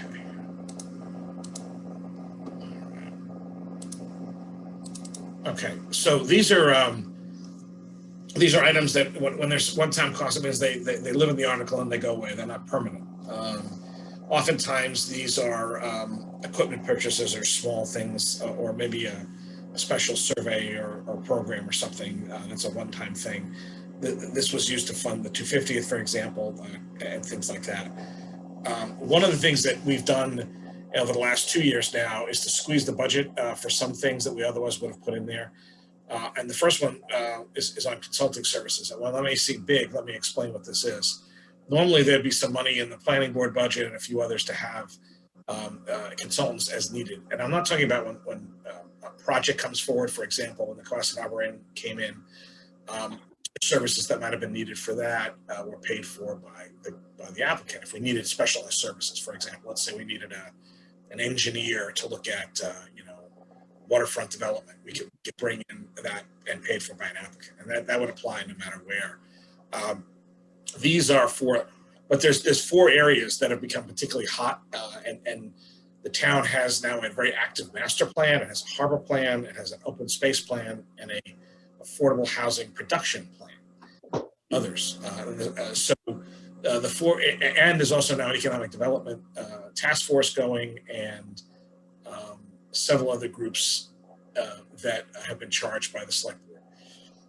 What this will primarily go to, and again, I can break out in more detail, and I will for town meeting as well as for the select board next week. There's really 4 pockets this goes in. One is supporting the master plan implementation committees. For example, this year, the select board just pulled some money out to do money available for Elm Street, that whole corridor study, and there's a specialty work on design and getting community input to help come up with design work to do the Elm Street corridor. But it's that work, zoning update. There's likely to be a request to do some targeted zoning studies or perhaps some other zoning overhauls, and you need to bring in either a special counsel or some planning consultants to deep dive into some of that. Another is harbor. There's a lot of work going on at the harbor now, and when I say that, I mean planning work. We have 2 capital projects that are in the process of funding and design. One is the Park Ramp boat ramp. The other is the Government Island Pier, and that's going to be a much bigger project, the Government Island Pier, as time goes on. Plus, there's a whole lot of other things with the harbor plan.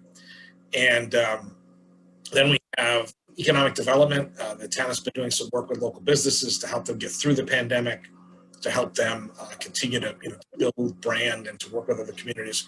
We just did the town just approved a grant application with Hull to do regional kind of wayfinding and business development program for Hull and class businesses.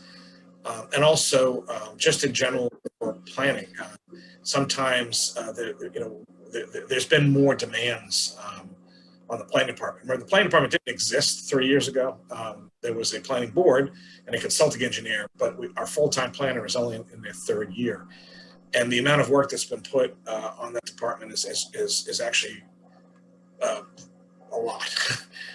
So there's going to be times, there's been more times like where there's been a need to bring in some additional assistance.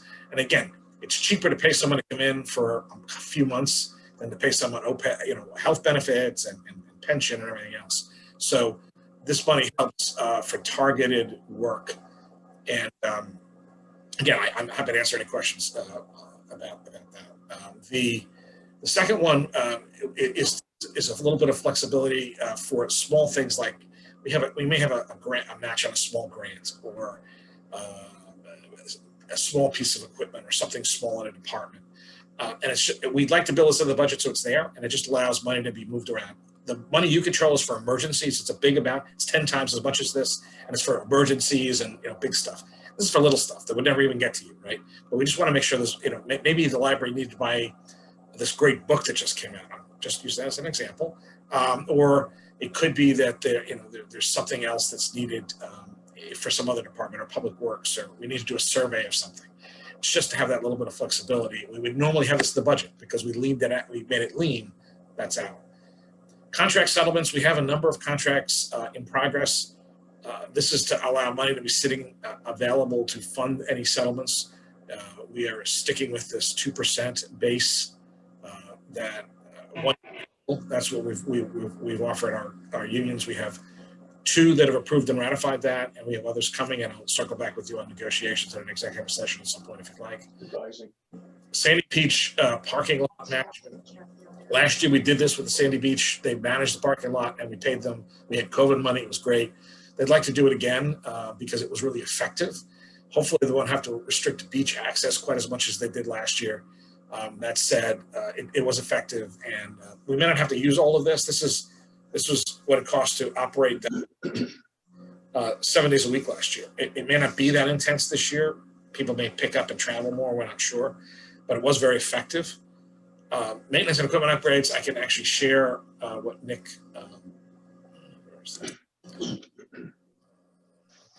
Can you see the email that I popped up on my screen too, or is that I don't know if that's working. Do this. I'll stop sharing and I'll reshare. So what we have here is. Hold on. Let's see if I can. It's very hard. I'm sorry, I can't. It's hard to blow up an email, but it's for some HVAC control upgrades, DPW fixing their split AC systems, some exhaust fans at the high school, some work at the library, some electrical wiring at Elder Affairs, some facade work at the schools, and some work for equipment and things that they need from time to time. They need a new table saw, or they need something else. Stuff that's kind of beyond. We've been growing their budget, and we've been growing them, and the work they're doing is saving us money. I think as you heard from the presentation I made, this new roofing contract we have is not only getting the roofs inspected regularly, but there's now guaranteed repairs built into that contract in a way that we never had before. But this is it gives them the flexibility to deal with things kind of that are bigger than the budget. The budget contains a lot of routine maintenance and licensing. This gives them a little more flexibility to pick up some things and to stay ahead of the curve. The teen center. Back up. Sorry. The teen center is something the select board approved. This is the old, it was called the rec center, I think at one point. It was the old highway garage that's in the parking lot by the Red Lion. It needs a little bit of refresh. We have to replace all the windows and the main door, and a little bit of work in the bathrooms, some ceiling tiles. It's not a crazy amount of money, but to make it fully usable for the youth center or whatever it ends up being named in September to do that and perhaps buy a little bit of equipment. Who's We don't doing, get enough donations. Chris, who's doing the work there? Public Works, our team is doing the work. Well, not on the windows. We don't do windows. Materials. These are materials, 25 grand. Well, no. So we have a contractor come in and do the windows and doors, but it is materials for like we're doing the roof tiles. They're doing their own painting. You know, but there's a contractor coming in to do window. We have a window and door contractor. Because it's have you seen that, Lee? You know, it's not just a door. It's like a whole commercial entryway, you know, with the glass on both sides. It's a much more elaborate thing, and the windows are kind of awkward. They're not normal windows in that building, and they really need to be repointed and everything else. So, the Public Works is doing the ceiling tile. Facilities is doing the ceiling tiles. They're doing the repainting. They did some plumbing work. So whatever we can use our guys to do that work, they do. The tennis court study is from last year, which never happened. Chris, I'm sorry. Can I interrupt you for a second? Yeah. We appear to have lost Jean Estino, and I have some intel that she may be trying to get back in the meeting. I don't see her yet. All right, let me re-invite her. Yeah, keep an eye out. So.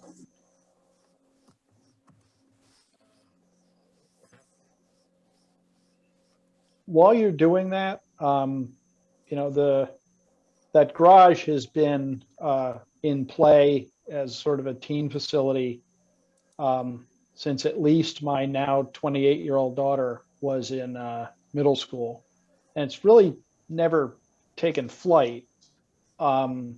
Is there a current plan? Yes. So I'd love to see it work. It's you know, but it's never quite seen. It's kind of a failure to launch. Yeah, there was a history, and we've gone through some of that. There's kind of a new take on this. So what came at the request of the select board, a plan was put together, and we were moving last year in coordination with the schools, and then COVID hit, so everything kind of stopped. Oh, okay. So there is a plan. I don't. Yes. Okay. And the select board has adopted a plan, and rec will kind of run it. It'll be just after school, Monday through Friday, with programming on multiple Friday evenings, like the ground level cafe that Safe Harbor runs, and a few other things like that. Maybe a movie night, and we'll see what happens. So the goal is to have the kids program it to some extent. There'll be some games down there, and it'll also be a gateway to the programs like, you know, the library sponsors extra help with the Honor Society and other programs. So, you know, you could start here and then walk down to the library and go join them. And the goal is to have the ambassadors of the Safe Harbor also help plan this. So it's something that kids want to take part in. And maybe some kids come once a week or a couple times a month. And we've been working with the schools on this too. So to make sure that, you know, where the kids are engaged I think a lot of kids just kind of want a place to hang out. And when I say kids, I'm talking about middle school mostly here. Not just middle school, but heavily middle school. You know, they can hang out in a safe place after school with their friends. Maybe their parents haven't come home from work yet, whatever. So we're going to see how it works. There was a pretty good response rate, Rob, from the surveys. I'd say that there were, 60 to 100 kids that said they would actually take part in this thing, which was positively surprising. And we'll see how it goes. So the plan is to get the building all cleaned up, continue to engage the students right through the spring and summer, and then open basically at the same time as the schools do in September. Okay, I was just curious. Did we get Jean back? Let me see. Oh, and Fran had a question. Yeah, just as an overview comment. You know, years ago we had the community center back in my day, in the olden days, and a good deal of the kids spent a good deal of time there. There were pool tables and ping pong tables. There was bowling alleys, and you could sit down and you could play cards or play chess or whatever you wanted to do. And it was a very popular thing. Most of the kids used it on a regular basis, and it went on for years. Now, obviously, I got out of high school in 1959, so we're talking about a long time ago. But it seems that we've never really had a good hangout place for the kids in town since then. I remember back when we took the old fire and police station, which is now the Seabird Coffee Shop. We tried to make that into a teen center, and that didn't work. So I don't know what it is to to engage the kids to come and use it. But I think it's a terrific idea, sort of a place to touch base, a central location for the kids. I'd like to see it happen, but geez, you hate to spend a whole lot of money and not amount to anything, you know? Well, the nice thing is that this building is actually programmed with other programs during the day, which will help fund this. So one of the reasons that rec is running is they have these revolving funds, so they can generate a little extra in some programs to fund something like this that really doesn't generate revenue. So, our fingers are crossed, but there's a new wave, Fran, of youth energy here. So we're hoping that it's going to be. Gee, I sure hope so. I think it's a great idea. The tennis court study. This was. There's a tremendous participation in the varsity and JV girls, particularly, but as well boys tennis teams at the school. There's only 5 courts that are behind Milliken Field, and there's also this booming demand for pickleball. It seems to be the hottest thing going. I have yet to play it, but I understand it's very popular. There's really, and then I know there's a couple of places you can play indoor tennis here in town, but there's no. The school tennis teams in particular said, hey, can we look at doing something else? So this would study not just the restoration of the courts that exist and how they might be best used, but whether there's some locations that could take more courts in the neighborhood of the high school or other locations, and what those might look like. So this was a proposal that was fully baked last year, and again, we didn't put it in front of town meeting because it wasn't going to happen during the pandemic. So I remember that. The Waterways Fund, there's money that goes to the Waterways Fund every year. I'm sorry, did you have a question? Hey, Chris. Yeah, I had a quick question. So I appreciate that there's some demand with respect to tennis, and I attended select board and heard that discussion. And then I heard the discussion afterwards too about fields. And so I'm wondering if it makes sense to, and I realize there's no field study proposed, but the select board was saying, hey, we should do we need more fields. We need to do a field study. It seems weird to do those separately, particularly as you may be looking at the same land potentially with respect to tennis and fields for like baseball and softball and other very, very, very popular sports with hundreds of, kids involved in them. So I just had a question about whether it made sense to spend $20,000 on a tennis court study when we're really talking about how the fields should be potentially used. This was moving on a separate track, and obviously the field conversations picked up a lot. I will circle back with the select board next week and see if that's something they want to do. I know that they're going to pick up the conversation, and I do know that there's some very low-hanging fruit. The Deer Hill field is one it's already there, and there might be a possibility of expanding the footprint there for another field or so in that immediate zone where the Deer Hill field is. But that's a very good point, Gene. That this could be expanded if the select board says, hey, and I'm happy to take that back, saying, hey, you're looking at this too. Because that all developed fairly right. No, now it's tennis. They're not really mutually exclusive. You can put a tennis court in a lot of places. I mean, baseball is a big. It takes a lot of space to put a baseball field in. It takes a lot of space to put a soccer or field. You can put tennis courts in comparatively small locations, and they are there. That said, it's a fair point. I'm happy to circle that back if I just wanted to flag the cost and the fact that we may be doing 2 different studies of the same land. That maybe, make more sense to do as one. Well, the part of this is going to study the existing courts, Gene, too. Yeah. No, I appreciate there's a separate part there. Yeah. Lee? Yeah, Chris, I don't mean to bring up sore subjects, but behind the library, I think we appropriated $45,000 for engineering. We appropriated $35,000 for the schools to direct their traffic in and out of the schools during whenever, either in the morning or in the afternoon. And that was $20,000 for a tennis court, which I believe our departments can do this in-house. We don't have to go outside for a $20,000 study. It can be done in-house. I mean, I'd be happy to volunteer my time to go around and look for land, but we could put a tennis court in. I mean, give me a break. When we've located, it's not so much locating land, Lee, we have that. It's designing a court is not as simple as just putting lines on the land. I hear you.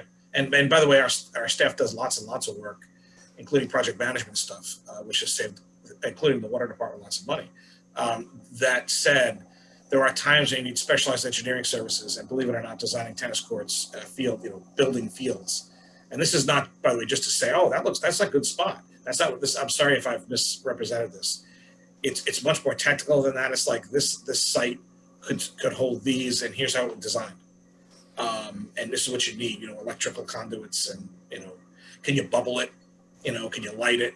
Those are the questions in the study. It's not find me land where you can build it. It's a little more complicated than that. But let me share the actual proposal. I think that would be better than me explaining it. There is actually a proposal that's more detailed than this. So, And I'm just saying that this is basic engineering. Behind the library right now, we have a basketball court.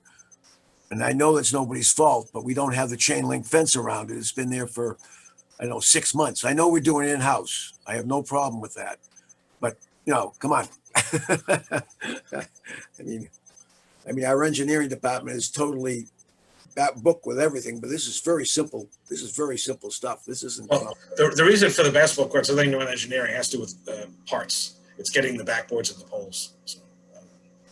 So we can't make those. I wish we could.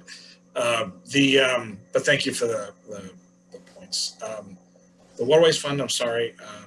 The Waterways Fund is something we have to appropriate every year. It's money that goes into the fund from a variety of sources, including fines and fees. And in order to spend it, it has to be appropriated. So every year, the last couple of years, the town's been appropriating. It becomes available, and then the harbor master can use it to do some, dock repairs or float repairs or anything involving the waterfront. And then the last one is $1,000 for the town's contribution to the South Shore Irish Heritage Trail. What is that?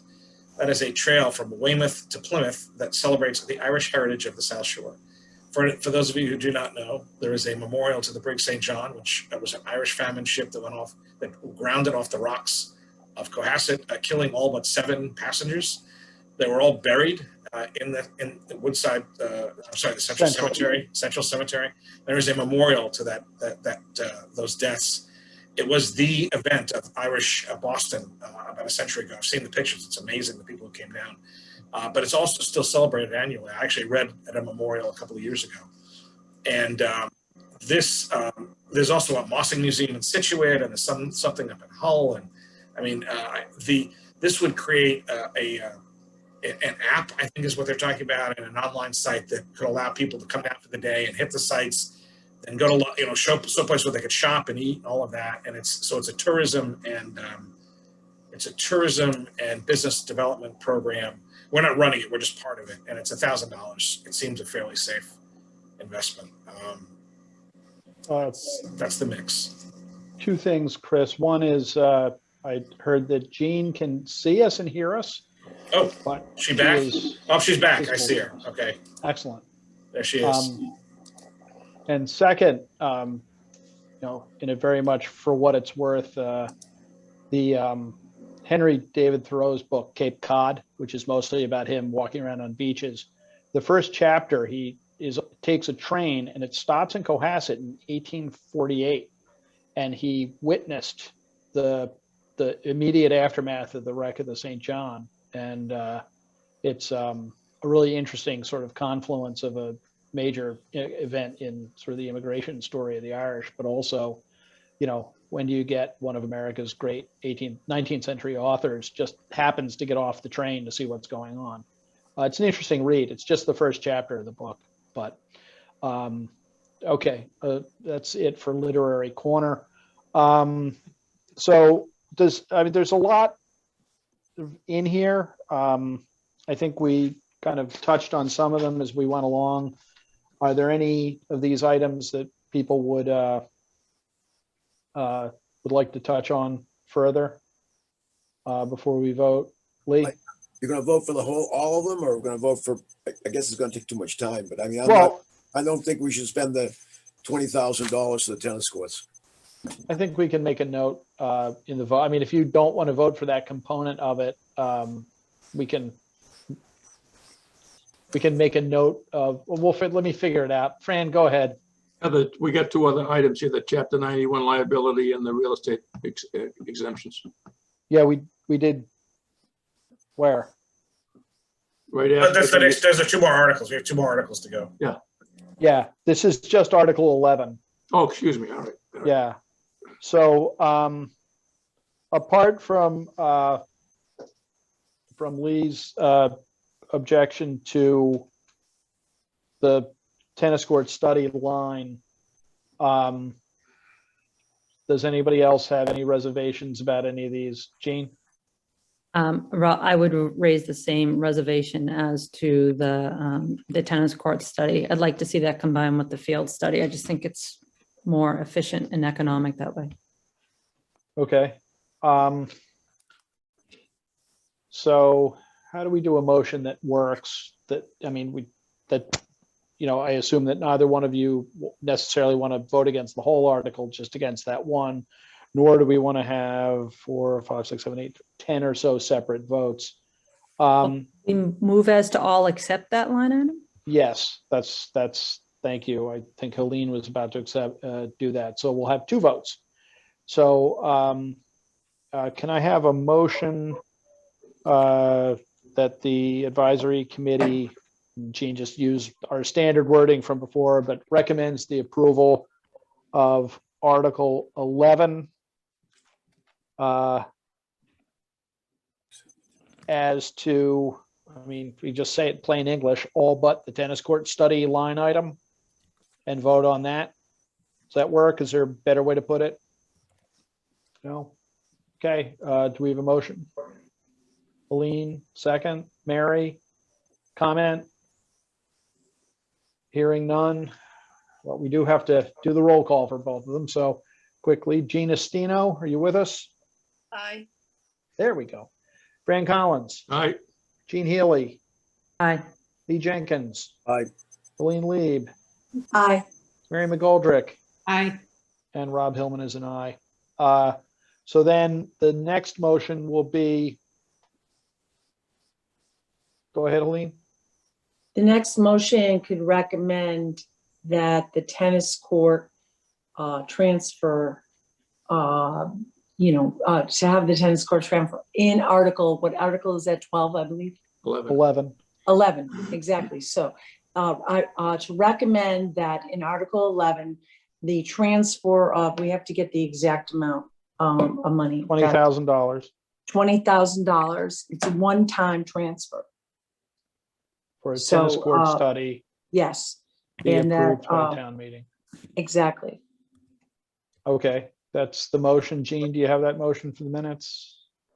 I'm going to read what I think you're moving for, Helene, which is that the advisory committee recommended town meeting the approval of Article 11 as to the transfer of $20,000 for a tennis court study. Perfect, Jean. Okay. So Helene has moved. Is there a second? Mary seconds. Any discussion? I would just say that my dog was very, very much in favor of tennis courts on any level uphill from our house because he got free balls all the time. So I favor tennis courts generally. I'm not as sure about this study as other things. It sounds to me as if it's going to get, brought back to the selectmen to consider it as part of the as part of a broader recreation field study. So perhaps it doesn't get spent, but I'm inclined, just personally on balance, I'm probably going to vote for it. But does anybody else have anything to say? Yeah. Hello. Yeah. Go ahead. I have a Lee. question. I have a question for Chris. Chris, the way you were describing it is that basically it's a standalone situation. It seems like you recommend it because it won't be affected one way or the other. It won't affect the fields. It won't affect, it's a standalone situation. It's not going to be a better project if we wait. Well, again, so this was actually heading for the warrant last year. We had a whole long series of meetings that led to this. So we're actually looking back a year, kind of like some of the zoning articles. So as has been correctly pointed out, there's been some other issues that have percolated, particularly in the last couple of weeks. So that have come to the forefront. They were not in the forefront several months ago when we were talking about renewing this article, this request from last year. I'm happy to take this back. In fact, I think I should, to the select board and say, hey, do you want to, several members of advisory said, hey, mate, you want to take a look at this, and then see what they want to do. And I can What certainly. is your recommendation? Is it a standalone? Yeah, I would ask, I think a good point's been raised. I'd like to take it back and maybe come back to you for this one item. And it may either come out or it may change. So rather than have you vote and then have to vote again, it may not make sense. Just let's defer. Yeah, defer. Everybody agree? Helene, it's your motion. Do you agree to defer? No, the only other point I want to make is the tennis, is the court usable the way it is for this year's tennis? Yes. Okay, yes. That's the yes. only thing. Gigi would be really upset with me if it wasn't usable. She would come to strangle me. She'll be upset with me. So I've already met with her about this. So right. Okay. This would the courts are usable now. This is a study of what to do. So I rescind that motion. Okay. So what we have is we've moved on everything but the tennis court study. Exactly. And Chris will ask you to bring it back. And maybe it gets folded into something else, or maybe there's a compelling reason to go forward with it now. I think that's not a bad idea. So moving on, Chapter 91 liability is Article 12. Yeah, I won't even put this on this. This is just this is a routine annual article that we're required to do if we ever get any money from the state, and we're in the Chapter 91 boundaries, which is almost anything along the coast. So this is approved annually. The state requires us to do this if we're going to accept any waterfront money. Okay, so we have to do it, and if we don't do it, we don't get money. All right, yes. I've heard enough. Lee moves. Do I have a second? Second. Everybody, I saw Mary's hand first. Any discussion? It's free money. Okay. Gina Stino. Aye. Fran Collins. Aye. Jean Healy. Aye. Lee Jenkins. Aye. William Lieb. Aye. Mary McGoldrick. Aye. And I am an aye. So that brings us to Article 13, Real Estate Exemptions Annual Renewal, which certainly sounds like a routine annual. I make a motion, we approve it. Having stolen a march, Lee moves. Do I have a second? But excuse me, okay, before you go, is that the real estate exemptions for people who I defer it? Like, what are the real estate exemptions for? They're for qualified elderly, veterans, right? blind. Exactly. Yes. Exactly. Yeah. Yes. And they have to be renewed. The town adopted them, some of these many years ago, but I'm told by council we have to do this. The town. No, it really helps. It really helps, especially some of those constituents. Is that a second, Helene? Yes. Motion, and it's been seconded. Additional conversation. Then a vote. Gina Stino. Aye. Fran Collins. Aye. Jean Healy. Aye. Lee Jenkins. Aye. Colleen Lieb. Aye. Mary McGoldrick. Aye. And Rob Hillman is an aye. I'm sorry, Rob, just to ask real quick, you guys are moving a little quicker than I'm typing. Who just? Oh, sorry. Seconded? Was that Helene who moved for that? No, Lee moved and Helene seconded. Okay. I'm sorry, Gene. I get yelled at by court stenographers all the time too. So okay. I should know it's late. We're just okay. Here's at the risk of seeming a little silly, you're going to do approval of unpaid bills, and like I said, this is there couldn't be more of 268A issue, come with hypothetical 268A issue than me participating in this vote, because one of those bills is to my former firm, of which I still have an interest. So I am literally going to unplug and walk away. Mary, could you take over the meeting and conduct the vote and then text me when you voted? Yes. Thank you.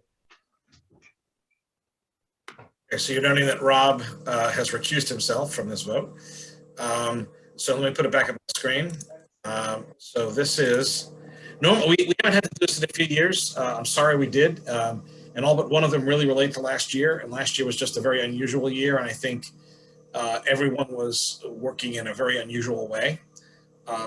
These are all small for the most part, except for the last quarter. And again, I'm not entirely sure what happened here, whether it was Hull sent it to us badly or it got lost somewhere in the translation. We have a joint animal control officer program with Norwell and Hull, and the officers actually employed technically by Hull, and we all contribute back. And actually, we contribute the vehicles. So the vehicle is actually owned by Cohasset that they use. We got a grant for that, then we paid for our share of the salary. So that's for the fourth quarter. So we have to pay it. I mean, it should have been paid. Exactly what happened. Again, I think there was a lot of, with every town, everyone being in and out during that peak time.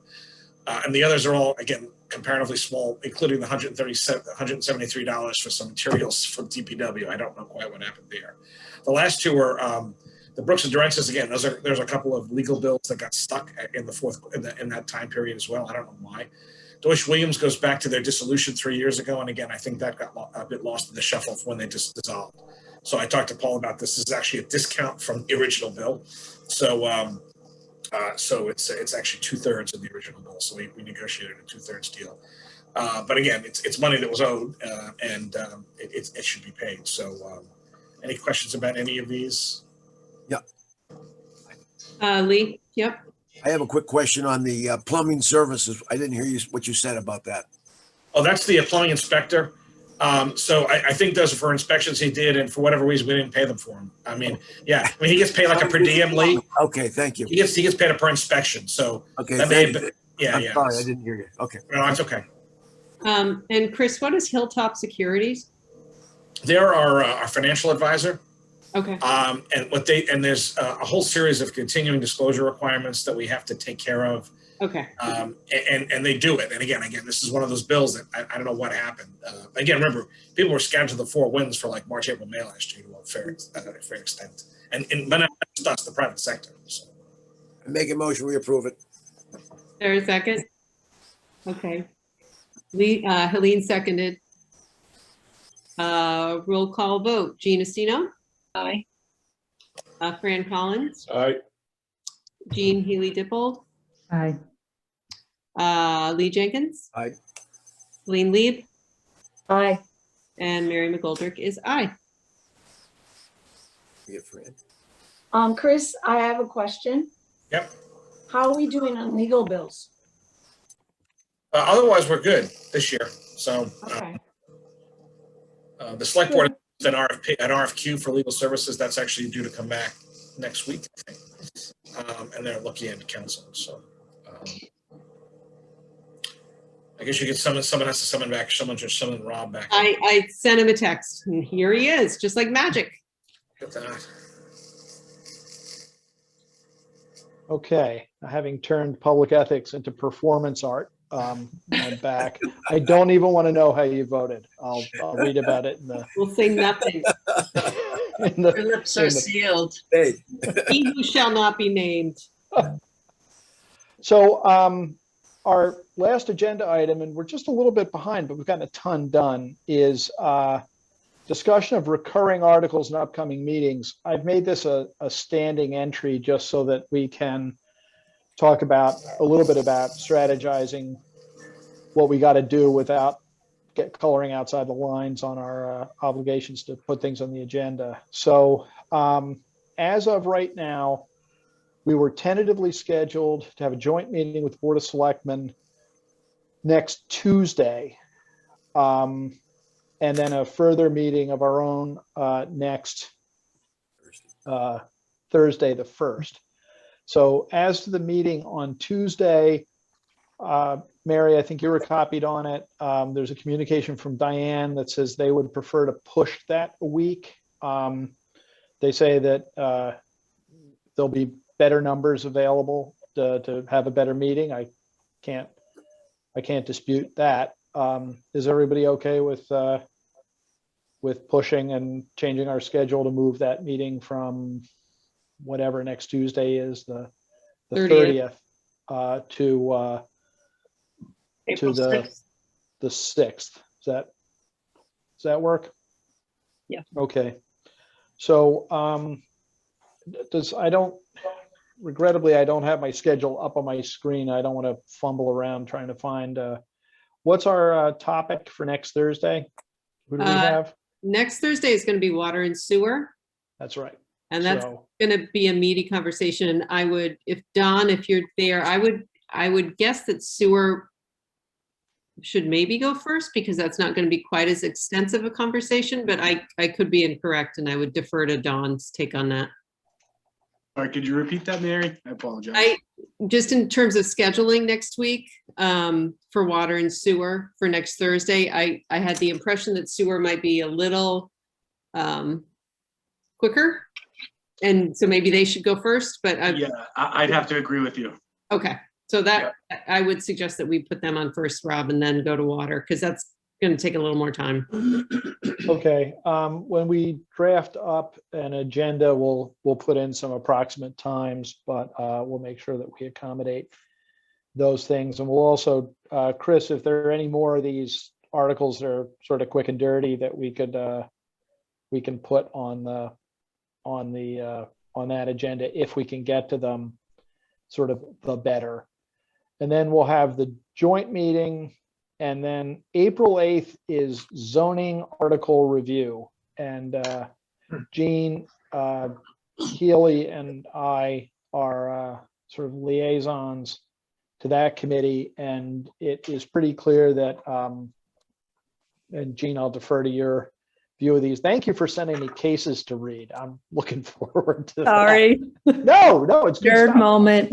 But there's really, it's going to come down to two articles. I guess the planning board, and correct me if I'm wrong, Chris,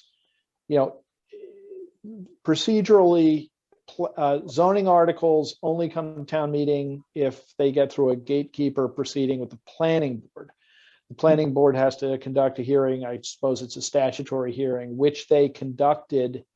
They had they had provided 2 nights for it. They managed to get it done this week. They voted 9 articles. 5 of them are completely routine ones that we actually voted to approve for the last town meeting, but they were removed from the warrant to save time. A couple of others are similarly routine. It seems that there are 2 of them that are going to be thorny. And one has to do with topography and ledge removal, and or not.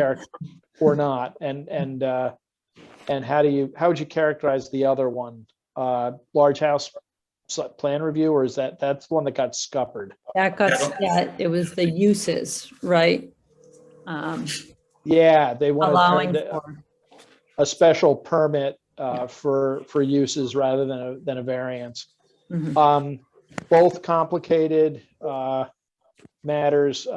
We've received a lengthy, very analytical letter from a group of residents who, as far as I can make the letter out, seem to think that the warrant article doesn't go far enough.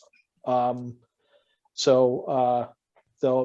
we haven't received anything cutting the other way, but between Jean and I, by which I mean Jean, we'll put together a set of materials and make sure it gets out to everybody sufficiently beforehand, and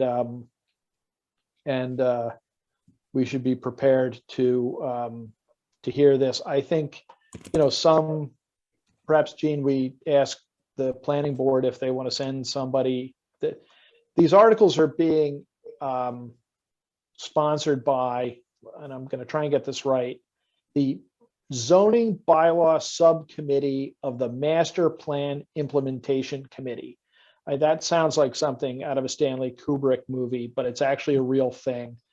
And they do great work. It's some people who are going to be very familiar to us, very public spirited people. They've done some really complicated work to get to these things. They're going to come in with a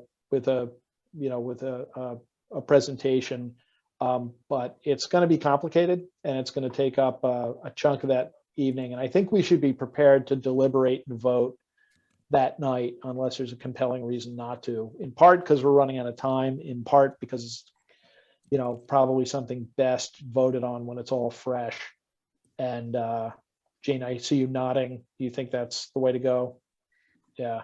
Yeah, I think unless you're immersed in the conversation, you'll have to restart it again when you do, if you put the vote off. Yeah. So, and maybe on the 8th, we tentatively complete our deliberations and recommendation on the town hall warrant article. I think that timing sounds about right. Mary? I just have a question. Does it make sense to get some more information? There was some reference that you made, Chris, about you know, getting a fuller financial picture about what our other financing options are, as opposed to just using the capital stabilization fund for the town hall. So how we could just round out that conversation a little bit. Sure, we can talk about that. You want to talk about that next week? Well, or if it's appropriate to talk about it on the 8th, whenever they come back, but, and maybe I'm alone in that. I don't know. I would just like to have a greater understanding of, you have 3 options or you have 5 options and these are the 2 I recommend. Or, you know. Right. I think that's fair. I mean, I think, the point is well taken that if you're going to start, once you start down this path, you want to continue all the way through. The point is also well taken that you can't just, if you put it in and wipe something else out, that's not necessarily good either. So again, I think there are most certainly ways to adjust that. We don't have to talk about it more, but yeah, I'll circle back with Don. We can talk more and maybe not the 1st, maybe the 8th, because I think this little working group we have going was meeting on the 1st, so maybe the 8th would be better. Sure. It's up to you, Rob.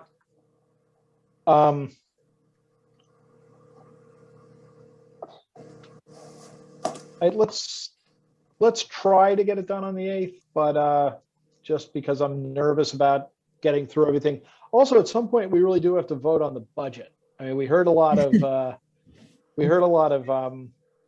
of presentations. I thought they were all, very well prepared, but somebody's got to spend $50 million, and we bear some responsibility for that. So we should mark that up on a warrant as well, agenda as well. If you want to wrap up at least the town, you've done all the town side stuff. If you wanted to do that after the water and sewer conversation, if that's not too difficult. We could vote the town. So we vote the whole budget, and the budget includes the school budget, and the school budget, they're not even presenting it to us until a joint meeting on the 13th. Right. So I think we're probably, whether we would prefer to avoid it or not, I think we probably own the 15th. We have a placeholder meeting there. Hopefully it's short and we just vote. We vote the budget and then any lingering odds and ends. But I just don't see, we can't really vote on the budget until, 52% of it has been presented. So does anybody else have any thoughts about that? Can I confirm what you were just mentioning about them voting on it after water and sewer? Is that what you just mentioned? Voting on, well, Mary had suggested that once water and sewer present, we will have heard all the material town side budgets. So we could take a provisional vote. Okay. But just because that the entire water, sewer, schools, town is all in one article. So yes. So ultimately we have to vote for that was what I was saying. Ultimately, we have to vote for that one. We have to vote on a recommendation for that one article. And I think it would make sense to have that vote on that one article when that one article's all been heard. So and then there'll also be the 2 separate articles in front of that for both rate increases as well. So yes, those have to be voted first before you can even vote on the one larger article. I guess so. Thank you. So we could deliberate and vote the water and sewer articles at the water and sewer meeting if we felt like we had enough information to deliberate and vote straight off. And then it's all good, but it's all done, but the school budget. Otherwise, we could just vote the whole thing on the 15th. Mary? Just so there had been a couple requests in terms of the water and sewer, which it's a lot of information to digest, except for Lee, who knows about this stuff in and out. And Jean, we did ask them to put together kind of that snapshot form. I think you had sent an email seeing if they could do anything like that. So I think Don is on the hook for helping them prepare that. Yeah, so Mary, I have started. You were online at the last water meeting. Yes. So, that budget request, I have a 99% feeling that that's going to change. So I have most of the figures updated. I'll get them to do their little budget update or executive summary within that snapshot, just to highlight some of the areas. But I have most of that done, but I unfortunately have to wait till next Tuesday till they have their newly voted number. Okay.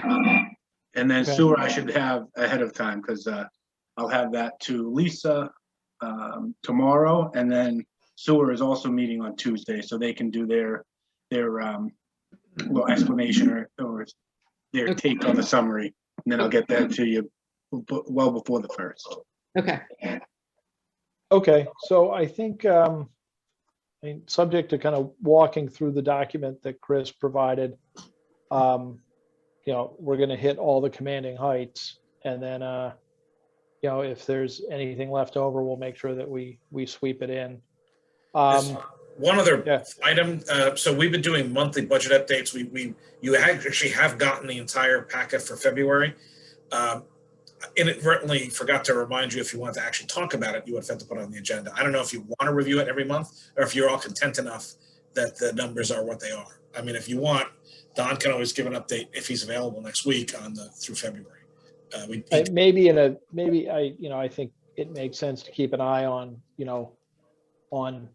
the short-term dial as well as all the long-term dials. But I think given all the other things we need to do, Chris and Mary, let's try and get it on the agenda, but let's make it, if Don's given us the papers and can give us a high-level summary, I think it's a good idea to do it, but I don't want it to get in the way of all this other stuff we need to get through, if that makes sense. I just wanted to, I just didn't want to slip, so.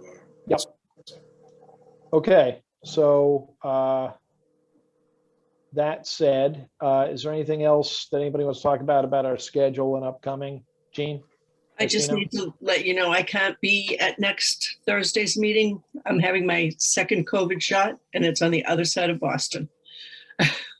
Well, how you'll keep yourself, I suppose you can dial in and at least listen to the sewer discussion. I know you won't want to tear yourself away. I can hardly wait. Well, good for you. Anything else on that topic? Helene? I won't be able to be at most likely the April 6th because I already planned around us not meeting. So I have a lot of patients scheduled there. Sure. No, that happens. Thanks for letting us know. Okay, I think we had minutes on the agenda. Jean, did you circulate some minutes? I know I got them. Yep. Did everybody else get them? Are we able to screen share them?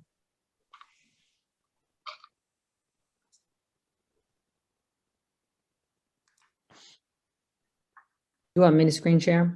If you can. Do you I just gave you, you now have the power to screen share. Fantastic. All right. Hold on a second. I'm working on the existing minutes. This staying on top of minutes thing is a big improvement over, for example, when I was doing it. So thank you. My pleasure. Okay. Sorry for the delay. Let me see. Share screen. Okay. Files.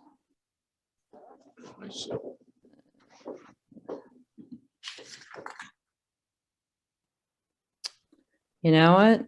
I'm sorry. I don't think I'm gonna try.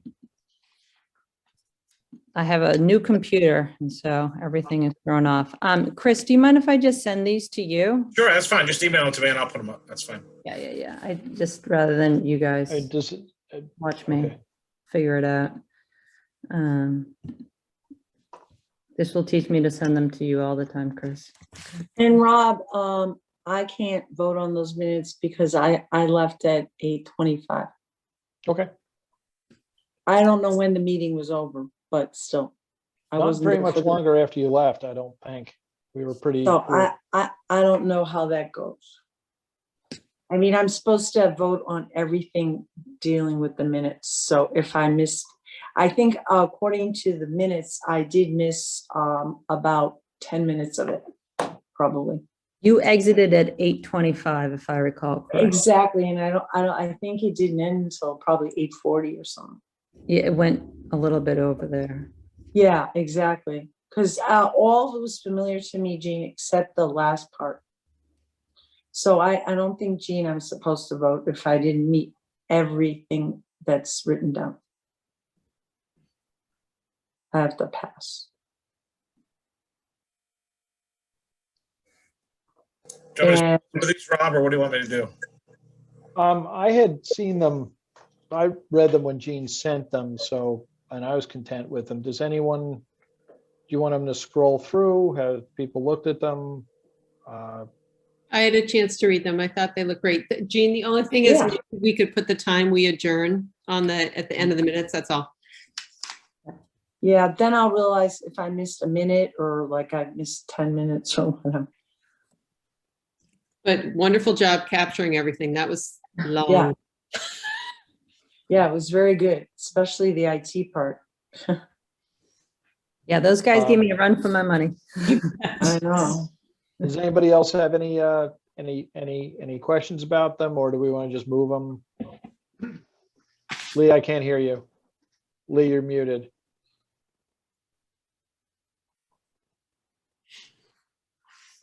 And make a There you motion to accept the minutes as. Lee has moved. Fran seconds. Discussion. None further. Gianestino. I was not at the meeting. Okay, so abstain, I guess. Yeah. Fran Collins. Aye. Jean Healy. Aye. Lee Jenkins. Aye. Helene, you abstain as well? Yes, because I think I missed about 5 minutes of it. Mary McGoldrick. Aye. And Rob Hillman is an aye as well. So I don't feel like there are any topics not reasonably anticipated within the last 24 hours, which brings us to a motion to adjourn. Do I hear a motion to adjourn? I saw Lee's hand first. Helene seconds. Discussion, hearing none, a vote. Gianestino. Aye. Fran Collins. Aye. Jean Healy. Aye. Lee Jenkins. Aye. Helene Leib. Aye. Mary McGoldrick. Aye. And I am an aye as well. 9:42, it's a long meeting, thanks. I think we got a lot of good work done tonight, so I think we're on track to get done by the, in time for town meeting, so.